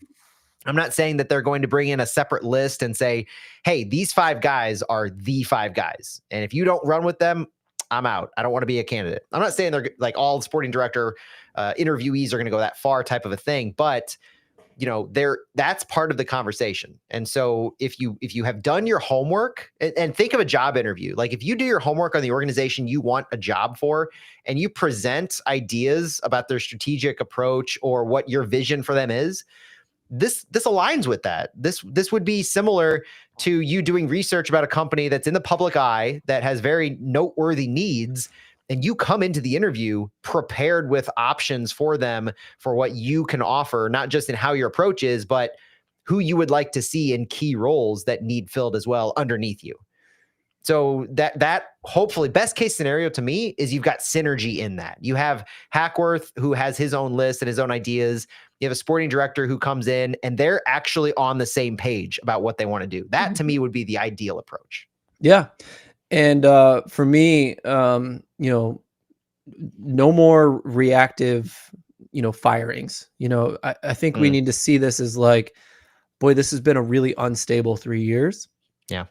Let's get some solidity, bring in someone hopefully very good. This is a very important hire, the sporting director especially, maybe more than the coach, because they need to set the tone. And if it's Hackworth, like no problems with that, because it's not just like the senior team. It's just like top to bottom, the sporting director sets the tone for a lot of things. And so, we need these academies firing, and we need these players to have an upward trajectory. We need to create good human beings with this academy. And I think Hackworth, I liked Lutz's vision as far as everything, in the academy from the bottom to the top. Yeah. I think all we can critique him on is like coaching hires and player signings, but the rest I think has been good. Yep. And to be honest, it seems like based, Stu has kind of helped us figure this out better and track it better, but more and more St. Louis based people are getting into that academy, and it feels like they're being a little bit more successful. Scott Gallagher has been doing this a heck of a lot longer in the United States than Lutz or anyone else. So fair. I'm excited to see where they go in the sporting director role. Like, is it going to be kind of more local, which is something I'd be really interested to see. Like, what does a St. Louis homegrown staff, mainly staff, do with the academy and on up? And I think Hackworth would plug right into that if he's the sporting director. Or maybe we bring someone in who is able to integrate that seamlessly into the next wave, the next 2.0 of sporting directors. So it's really important. It's really, really, really important. And I have, a list of qualities I would love to share with you guys someday, but mainly let's just get some stability. Let's Yeah. get a sporting director and hopefully get a coach that is allowed to fail a little bit before we wipe the slate clean with him. So yeah, I agree. Last thing I'll probably say on this one is on the comment from Sebastian Starrett. I may have missed this in a previous flyover, but do either of you have a wish list of sporting directors? Honestly, I've said this before that I'm just not making guesses. I've learned early on that the wish list of the staff, of the team, goes far beyond anything I'm familiar with, from player signings, especially to like local domestic. The only thing we know is they want some kind of stability in knowledge across the main roles: head coach, sporting director, assistants, MLS, global. They want to have some level of knowledge across the board. It's not MLS only. It's not global only. So it is a big world out there, like you said, Sebastian. And personally, I don't want to. I'm not spending time trying to say we need to hire this person, this person, this person. I'm not a Jim Curtin or bust kind of guy for head coach. For instance. Well, I'll just say this, that, the best MLS sporting director just moved from Seattle to Atlanta, and Garth Lagerwey. I think that's undisputable. The man just knows what he's doing. Look at the success that Seattle has. That still has his fingerprints on it. So I think that is almost, like I said, almost undebatable. But since you asked this question, and I don't have to wing it, I've had a few seconds to kind of think about this. My wish list for a sporting director would be, like pure soccer. I don't want, Diego came from Man City. We have a very corporate vibe. He fits right in. If we want someone to kind of go from Lutz to the Taylor family, enterprise, all this kind of stuff. I want someone who is like, my wish list would be like someone who loves the Bundesliga because of 50+1. You know what I mean? Like, that's fair. They love the fans first, they love sporting next, and then they love money after that. So I think that would balance someone like Diego out a little bit based on what I've heard Diego say. And so, we need those guys that can market the club. We want it to be a global club, but we also need a sporting director that can create a blue collar team that, in my opinion, cares about the Open Cup, that cares about bringing up academy players and getting them time. This is the mix. And I think with Diego, we can get someone totally on the other side of the program. And that's on my wish list. Thanks for giving me the excuse to rant on that. I think, I love having you here because I don't have to host and time watch, but we probably have time for one more segment, you think? Yeah, I think we better knock it out quick. Yeah. Do you want to read the whole thing? Yeah. Or should we just go? We're an audio podcast too, so I agree. Yeah, there could be people who who aren't familiar with this, but we're going to talk a little bit about the Fleur de Noise St. Louis City incident, I would say, from this past weekend. And I've got the statement listed on our live stream, so if you want to read it, check out our YouTube. It says, this was a statement released by Fleur de Noise midweek this past week. It says, on Saturday, Fleur de Noise recognized Childhood Cancer Awareness Month with a banner and drumhead decorated by young City fans at a local children's hospital. Firstly, we want to thank everyone who donated on Saturday. Your contributions and support will make a massive positive impact. After discussions earlier this year with the club, Fleur de Noise learned that City would not be hosting a Childhood Cancer Night this year, unlike the previous 2 seasons. Fleur de Noise felt it was important to continue recognizing this cause, which has had a significant impact on the City community. However, prior to Saturday's match, Fleur de Noise was informed that the banner intended for display in the stadium would not be permitted, as it was deemed, quote, not pertinent to the event, end quote, pursuant to the City fan code of conduct. Fleur de Noise submitted the banner weeks in advance to allow for time to make changes if needed. Fleur de Noise did not hear a response until Wednesday of match week, after the banner had already been printed and painted by the children at the hospital. We continue to work with the club to find a path forward and an explanation of why the verbiage would not be allowed. Fleur de Noise was met with no explanation. In the interest of still representing and showcasing the work of the children who helped decorate the banner and drumhead, Fleur de Noise reached a compromise with City where the phrases Fleur de Cure and kicking childhood cancer to the sidelines would be redacted via tape in order to have the banner allowed in the stadium. Fleur de Noise respectfully disagrees with the club's interpretation of this rule, as we believe that supporting a local cause at a local institution for young City fans directly aligns with City's stated mission and values and is consistent with banners and flags previously allowed at Energizer Park. Until now, Fleur de Noise has yet to comment on the situation, as we had hoped we could find a productive path forward with the club. Over the past 3 seasons, Fleur de Noise has had a strong working relationship with City. helping make Energizer Park one of the toughest environments in MLS. Live Loud and Local are, I think it's live. I've never actually been sure. Live, Loud, and Local are the core tenets of Fleur de Noise, and charitable efforts for those in our community are core to our mission. In continued discussions with the club, they have committed a donation to our charity partner, and we appreciate this contribution. We've also asked if the team would be willing to commit to hosting a childhood cancer awareness night in 2026. Fleur de Noise has yet to receive a formal response and is hopeful for a positive outcome. We still question the decision to disallow in-stadium display of the banner that was submitted. We firmly believe the banner is in line with all posted rules from Major League Soccer and is in line with the city fan code of conduct. For a team that claims they are about, quote, more than just soccer, end quote, we see incongruity in that statement when there's a rule on the books that states it, in fact, quote, must only be about soccer, end quote. Phil, this isn't abnormal for a supporter group and a club to clash or to have a difference of opinion. I'm going to put that out right in the front. True. Supporter groups are more or less designed to help keep the club in check while still supporting the players on the field.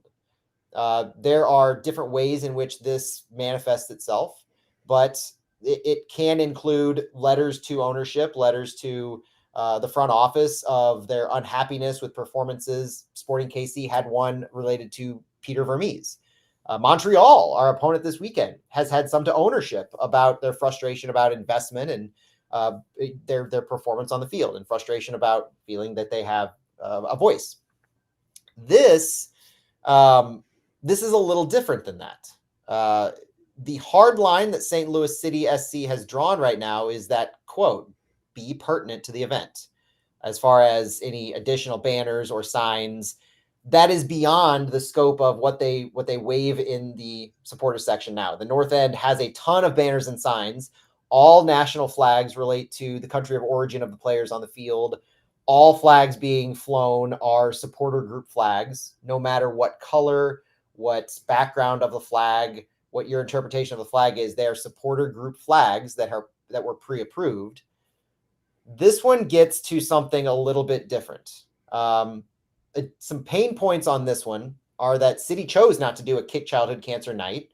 Fleur de Noise feels that they picked it up, an event that City actively participated in the past couple of years, and may be seen, Fleur de Noise, as carrying that torch. So it's almost like you've done this in the past 2 years. So what's the problem with us doing it a third year? From the City side, I know from talking to fans who have talked to their ticket reps that the following is true. The club has offered a donation collection table, a basket for a raffle, and other monetary assistance to support the cause that Fleur de Noise has that benefits them directly. It's not overt. It's not newsworthy. It's behind the scenes support for the cause that Fleur de Noise is trying to raise awareness and raise funds for. City offered donations. City featured them on their social media, where they have, I think, 6-digit followings at this point. They featured the banner on their in-stadium video board during the march in, even though they were asking them to redact it prior to coming in.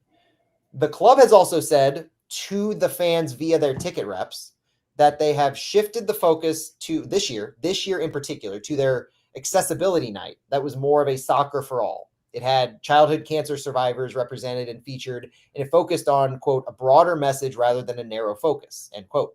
It really hit at that soccer for all and inclusivity as opposed to the targeted Kick Childhood Cancer. The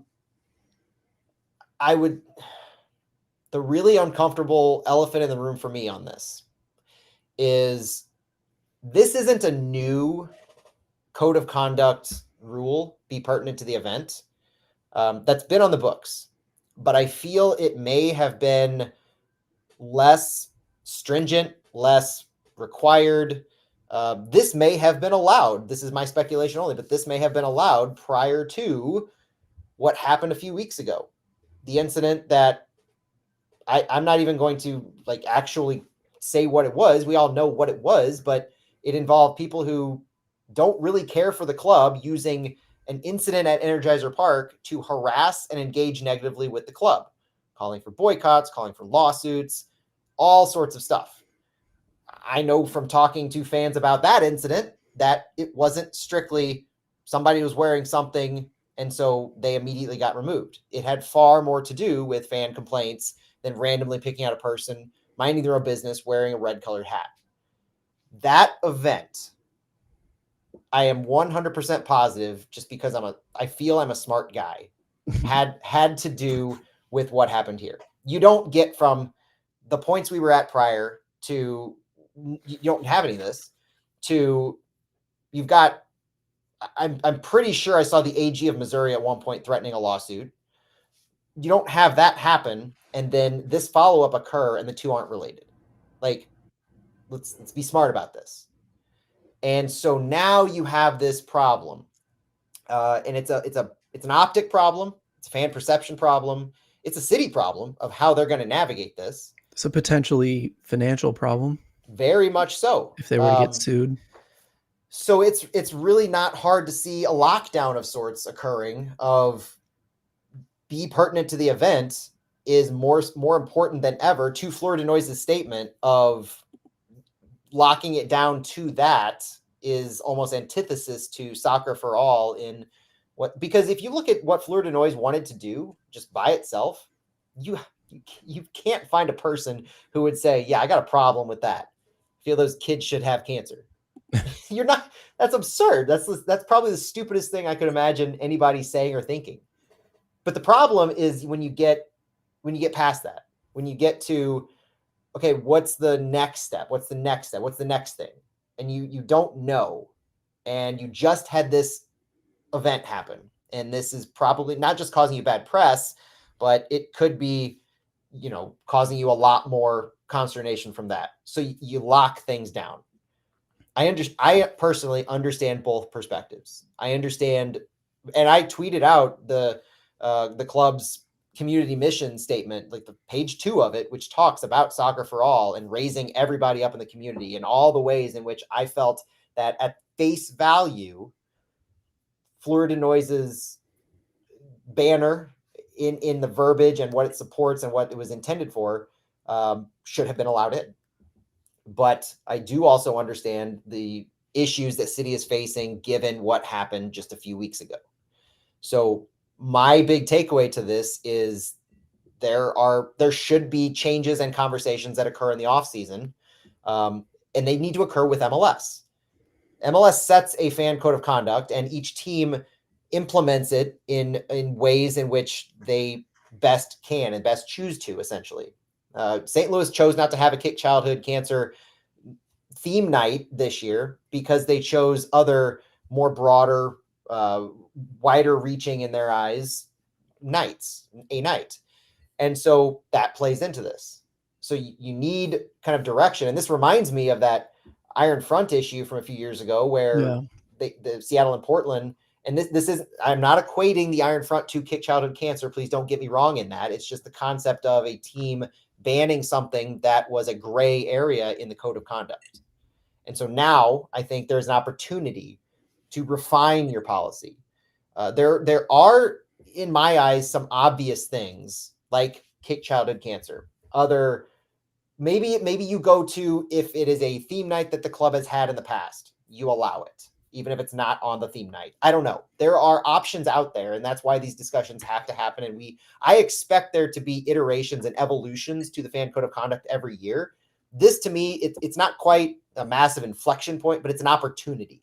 And I think it's an opportunity that if it's not taken advantage of to make things both more clear, but also, more inclusive, and for supporter groups to be able to support causes that maybe at the basic level that we know the city and other MLS teams have supported directly.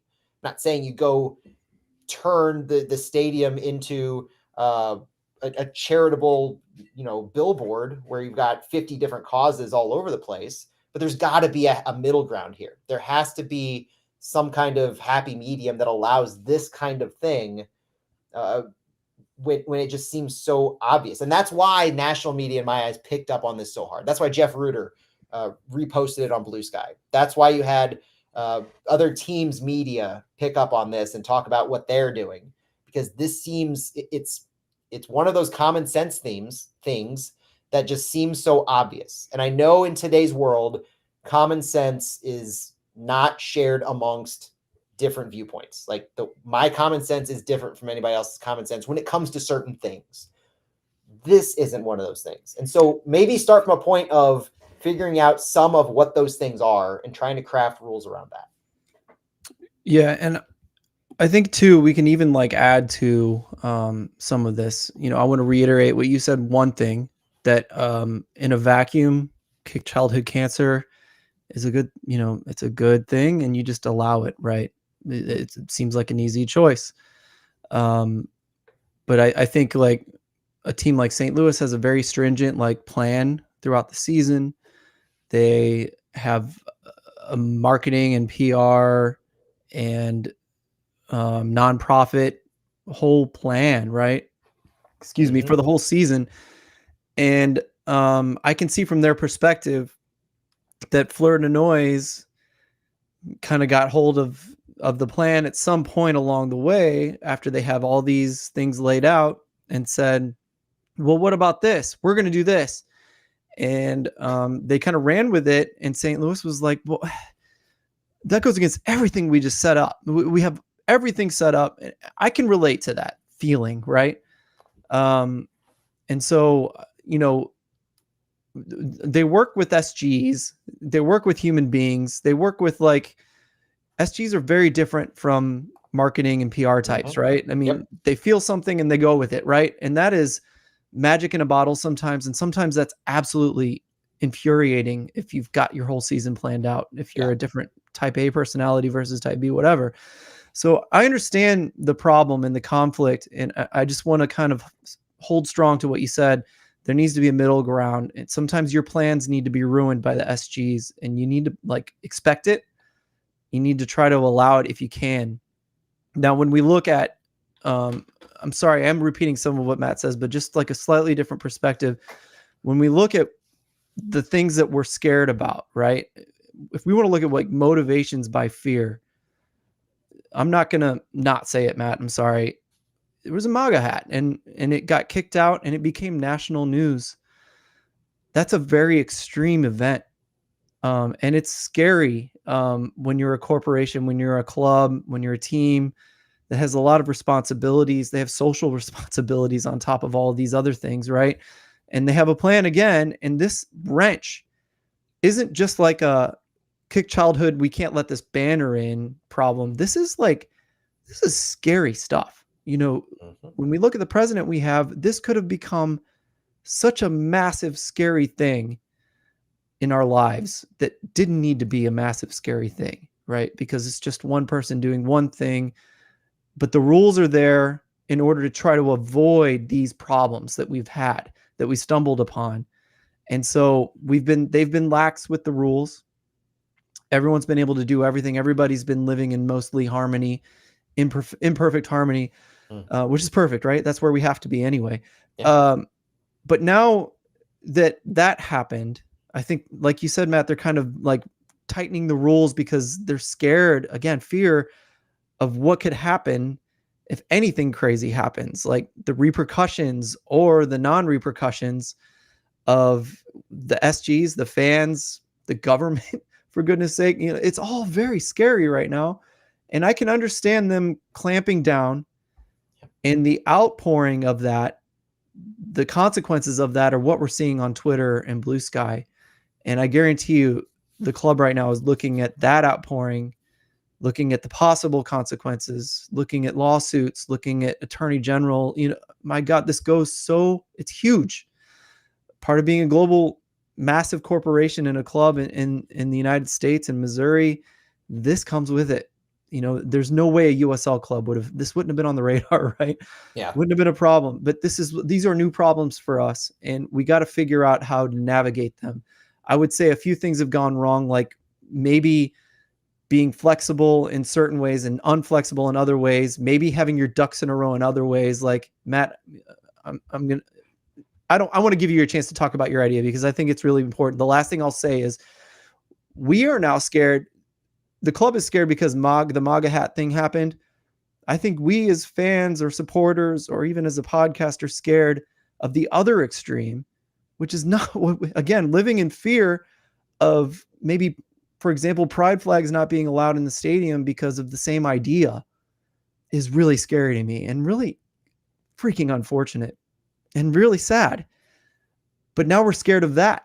And really, this is just a cancer conversation. But now it's a massive, like, scary, extremist conversation. And so, again, we take pride in trying to bring everybody to a non-emotional area. And that's impossible in this situation. But I will say, I just want to encourage everybody to fight to not go to those extremes, even though that's kind of where our brains are naturally going right now. It's kind of where we're forced to go right now.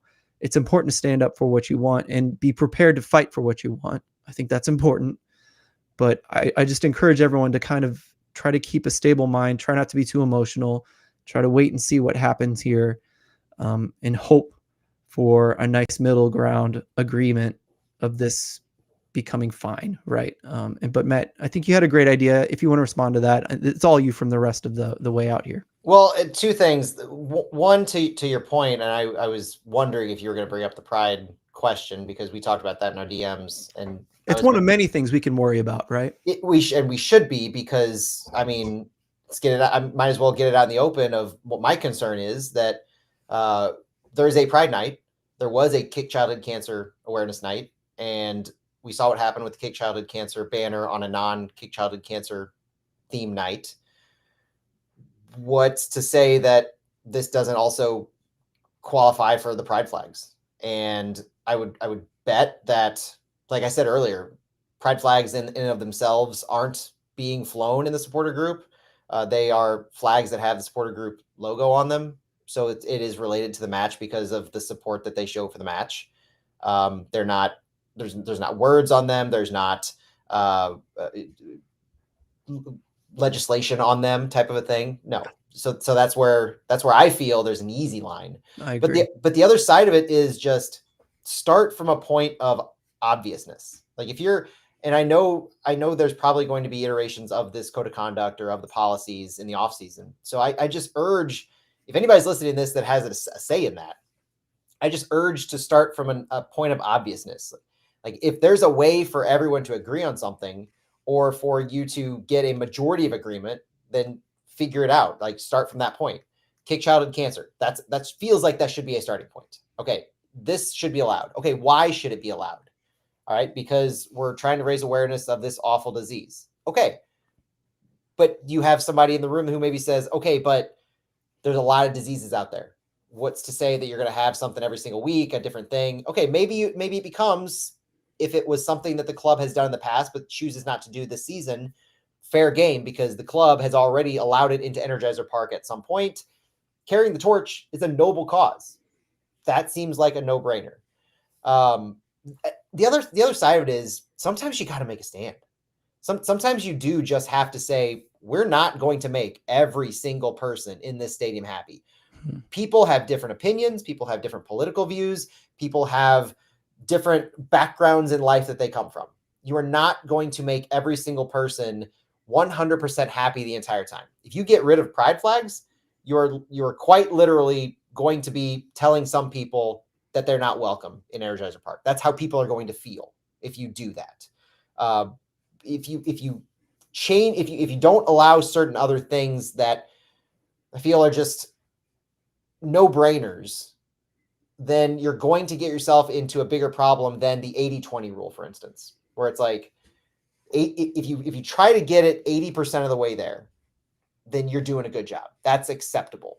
Go even further, 90, 95%, because I guarantee if you try to go after pride flags, you're going to have a much bigger kerfuffle than Kick Childhood Cancer. I agree. I don't think Major League Soccer would allow you to do that. So I almost say that this should be a non-starter of a conversation, because I can't imagine Major League Soccer as an organization saying, no, we're okay with the team not allowing pride flags. So going down that far, yeah, I do think it's a natural progression of the conversation based on what happened as a concern. But I also want to throw cold water on that topic, because I really don't believe in my heart of hearts that that's something that is possible to happen even given the political differences and the fact that in that video that came out for that fan who was removed, he was pointing directly to pride flags, calling them political. Like that's not what it is to me. But the last thing that I'll say is I try to figure out solutions, and a solution to me seems like it could be part of what I think it's Byron Tim said in the chat. It sounds like City could have been more transparent and timely in addressing the issues early in the process. Yeah. While Aaron follows it up by saying, agreed, they could have been more transparent quicker, but also Fleur de Noise didn't have approval and went forward hoping it was fine, so they took a chance. Our listeners are the best. You guys are great. Well and done. both of those are true. And Fleur de Noise probably, I don't know. I didn't talk to Zach, Sam, Austin, or anybody of those guys, but if I had to guess, they think it's a no-brainer. Like, why would they ever say no to this? And so you continue with your plans because you haven't heard from City. You ask them, you check for it, you didn't hear anything, so you progress with that because it should be a no-brainer. So use the offseason not just to revise the code of conduct, but create a roadmap for the whole season. This club is about the strategy for the future, the long-term strategy. Create a roadmap for your 17 home matches, your 17 plus. Yeah, things are going to change during the season. You're going to have to be nimble at some events. Something's going to happen where you have a curveball thrown and you got to change things up. But if you have expectations set early on about these kinds of things, causes to support, banners being brought in that are big like this, I challenge both sides, not just Fleur de Noise, but any supporter group for St. Louis City to work with City. And I challenge City especially to get on board with this full big plan. Get out in front of it. Don't wait for it to be a Wednesday before a match day. Have it be a February before the season. Yes. Type of a thing. This needs to be like, allow this to be that spearhead of an opportunity where you're seeing this can be the catalyst for the bigger conversation that should occur to get everybody on the same page. So you don't ever have this unfortunate and really disappointing incident occur. I agree, because SGs are, like I said, they're going to throw a wrench in things. Just expect it and try to roll with it. But I will say, as a very small business owner, Matt, you are very high up in a very large business. We kind of, like, I would say as a leader of men in a business, that if this happened to me, I would say, boy, I wish I'd gotten out ahead of this. Right. Yeah. And I would take an L on that. I would apologize. I'd throw my hands up and I would say, next year, this isn't going to happen because of this, and this. And I think Matt's plan here is exactly what it needs to be.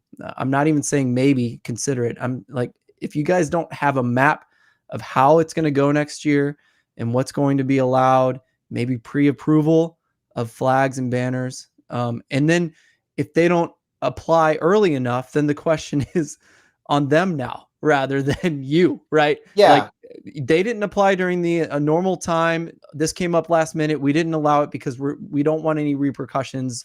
We don't want this to be a repeat of 2025.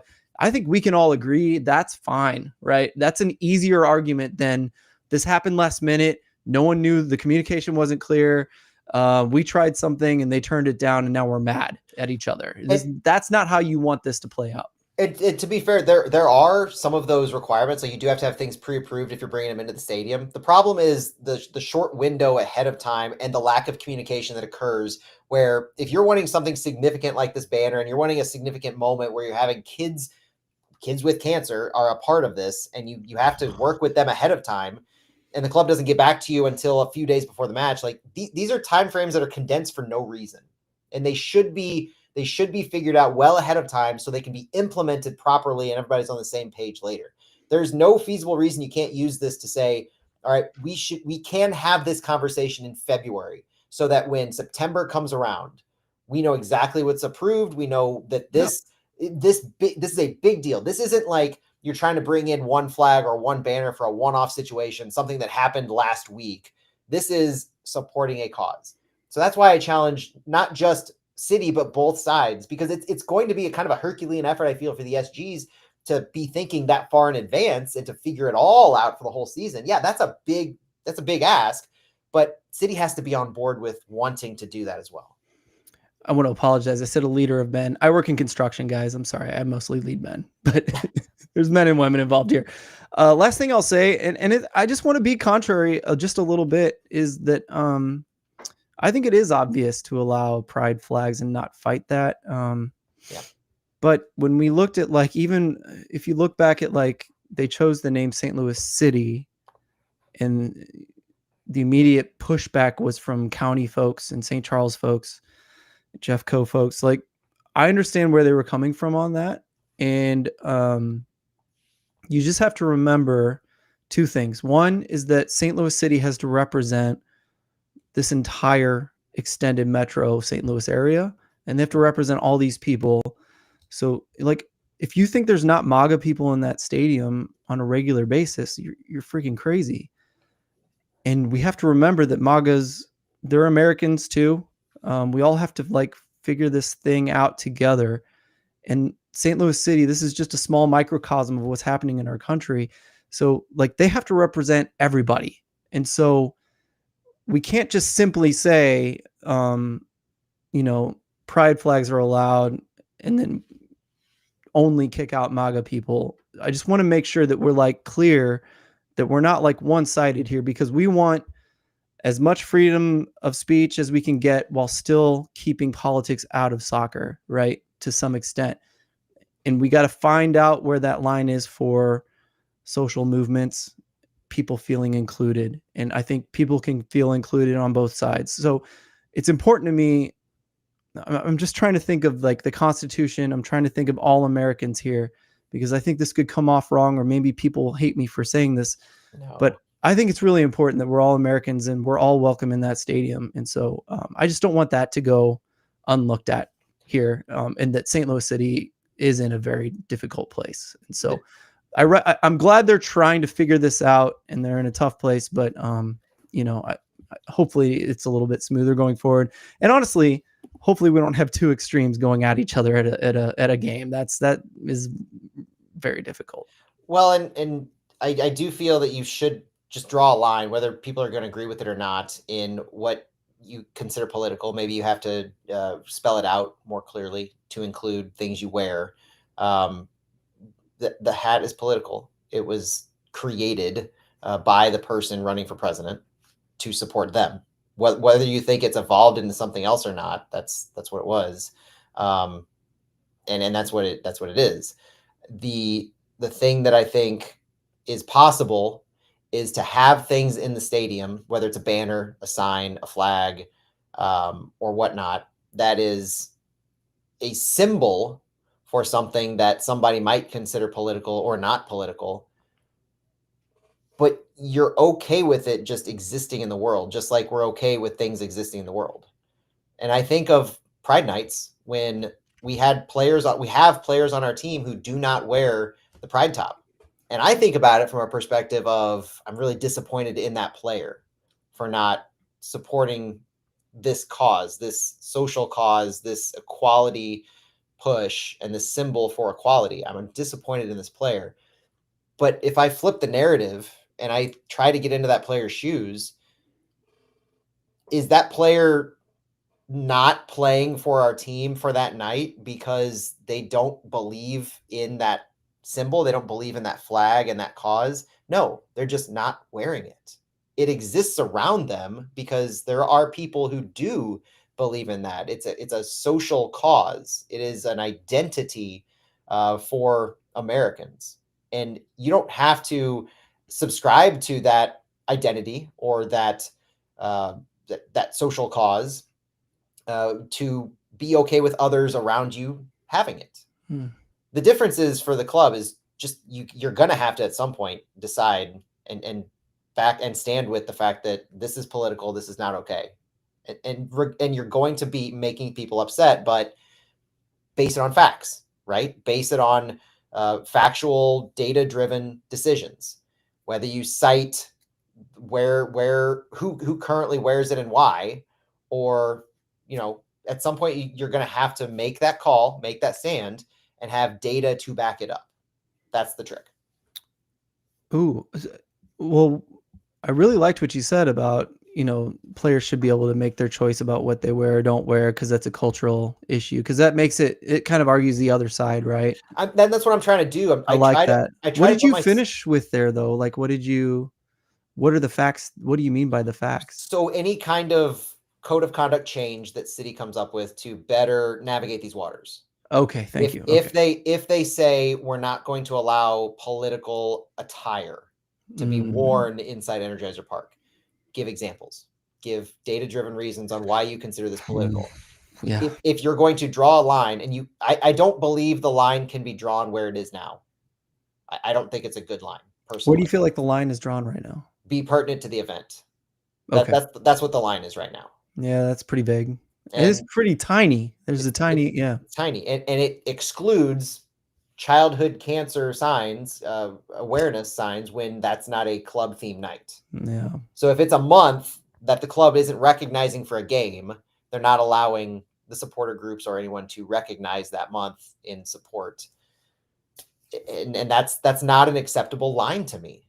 The line has to be more inclusive. And in I that agree. search, what I'm saying is, in that search, you are going to be upsetting people.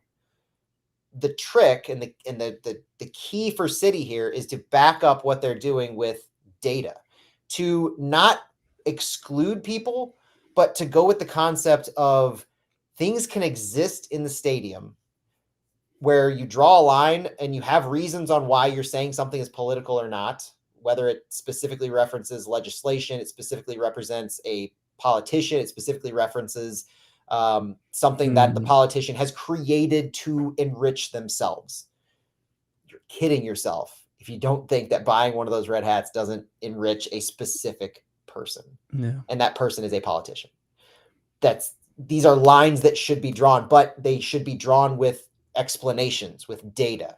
And so there should, and that will allow City to not only avoid lawsuits, it will allow them to better explain themselves to fans, better be transparent on why these decisions are being made. Because ultimately, you don't want to make anyone feel excluded, but also at the same time, fans, non-fans, people looking to just stir up crap, they all just need to, there needs to be an understanding. There won't be, but there needs to be, that just because you don't agree with a social cause or agree with a specific flag that is just a rainbow, doesn't mean that you can't go about your life in Energizer Park. Our players do it. Our players actively do that. They are allowed to make that choice and continue playing for our team.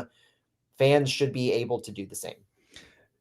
And I think we can even make that a bit of a even more happier thought, that we all tolerate freedom of thought and speech. And so I think that's good, especially if we're able to leave politics at the door, which I think is a beautiful thing in a football game, if it works, right? And that's what we all want when we go to a football game. In fact, I would say that's even like one of my favorite things about soccer versus some other sports that maybe are a little bit more, it feels more like a more exclusive thought process, right? And so it is. I've always loved that soccer is like, it's an international vibe. It's open-minded. All are welcome. I guess that's how I've always felt about soccer. And I would love to make that how City feels week in and week out when they, I agree. When they host events in the city and host other teams from other cities and fans from other cities and countries. So yeah, well, I love that. I think that's a very beautiful way to look at it, Matt. And I think that's the best way. I'll just say that, like, facts and culture are very hard to combine. I think you make a really amazing argument, but I think in the court of law, it could depend on the judge who wins that argument. You know what I mean? And in the court of public opinion too, more and more nowadays, people are they're wrapping their identity up in their politics. Yeah. And so nowadays the big struggle, and I'm sure the struggle City has now, is the fact that people think that their politics define who they are. And so if you're not allowed to wear something political, or if you're making you make an argument that something political isn't political because it's how you identify, or it's a movement, or, you know, that's where we are as a society now. That's the culture of a lot of people, is our politics are our identity. And if we can't wear something political, we're being excluded or we're being shunned for our identity. And that's unfortunate that we've gotten to that point. But the last thing I think I'll say is I also want to point out all the good that City does throughout this. We would be remiss if we didn't say this incident is a large incident that was blown up, and we took it a little farther in a few directions to really highlight the importance of it. But St. Louis City SC, I firmly believe, is one of, if not the best teams in Major League Soccer for their community impact. I did not mean, in my post on social media, I did not mean to demean that or belittle that or minimize the work that they do, because it's a lot of both public facing and behind the scenes work to support just a ton of causes, both that they are relate to their sponsors and otherwise. This doesn't have anything to do with sponsorships, right? They've gotten around that before in various things. And that's massive. That's not a small thing, guys. No, and that's why I want to give the flowers a little bit to them in this conversation. Agreed. Is we can't be critical of this and have this conversation without also acknowledging all the good they do. We do that with Fleur de Noise as well, all the good they do, the other supporter groups, the Luligans, Santos, the Punks, all those groups.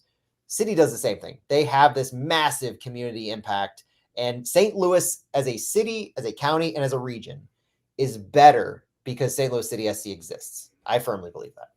I completely agree. And I'll just say this too, to challenge y'all. Listen, if someone comes into that stadium with a MAGA hat, like, make them feel welcome. Be like, bro, you got balls wearing that around here. I don't agree with it, but you're welcome. I know that's hard right now, but again, like, just try to see through that, try to see a human, and maybe even talk to them, invite them for a beer, and you guys can talk about everything, right? Just, I think if you can make someone feel welcome and loved despite your disagreements, they're more likely to hear your arguments against them, rather than the other way around, rather than being dragged out, him pointing at the pride flags. It's unfortunate that it had to come to that. So that's maybe a bit of a churchy response to that, but I grew up in the church, guys. So that's what you get for listening. All right, Matt, anything you want to say before we close? I'm good with that. I think we're good to end it. All right. Thanks for listening, guys. This was a crazy one, but important. And again, I hope we've de-escalated the problem more than we've escalated it in this situation. So. That's It's been a while since you and I have been together, so it only makes sense that we make it a supersized one. Yeah, I mean, an hour is short when it comes to this topic, so we've done well, I think. Thanks again, guys. We'll talk to you next time. See you. Feel okay? Yeah, we're good. Oh, I haven't ended the stream.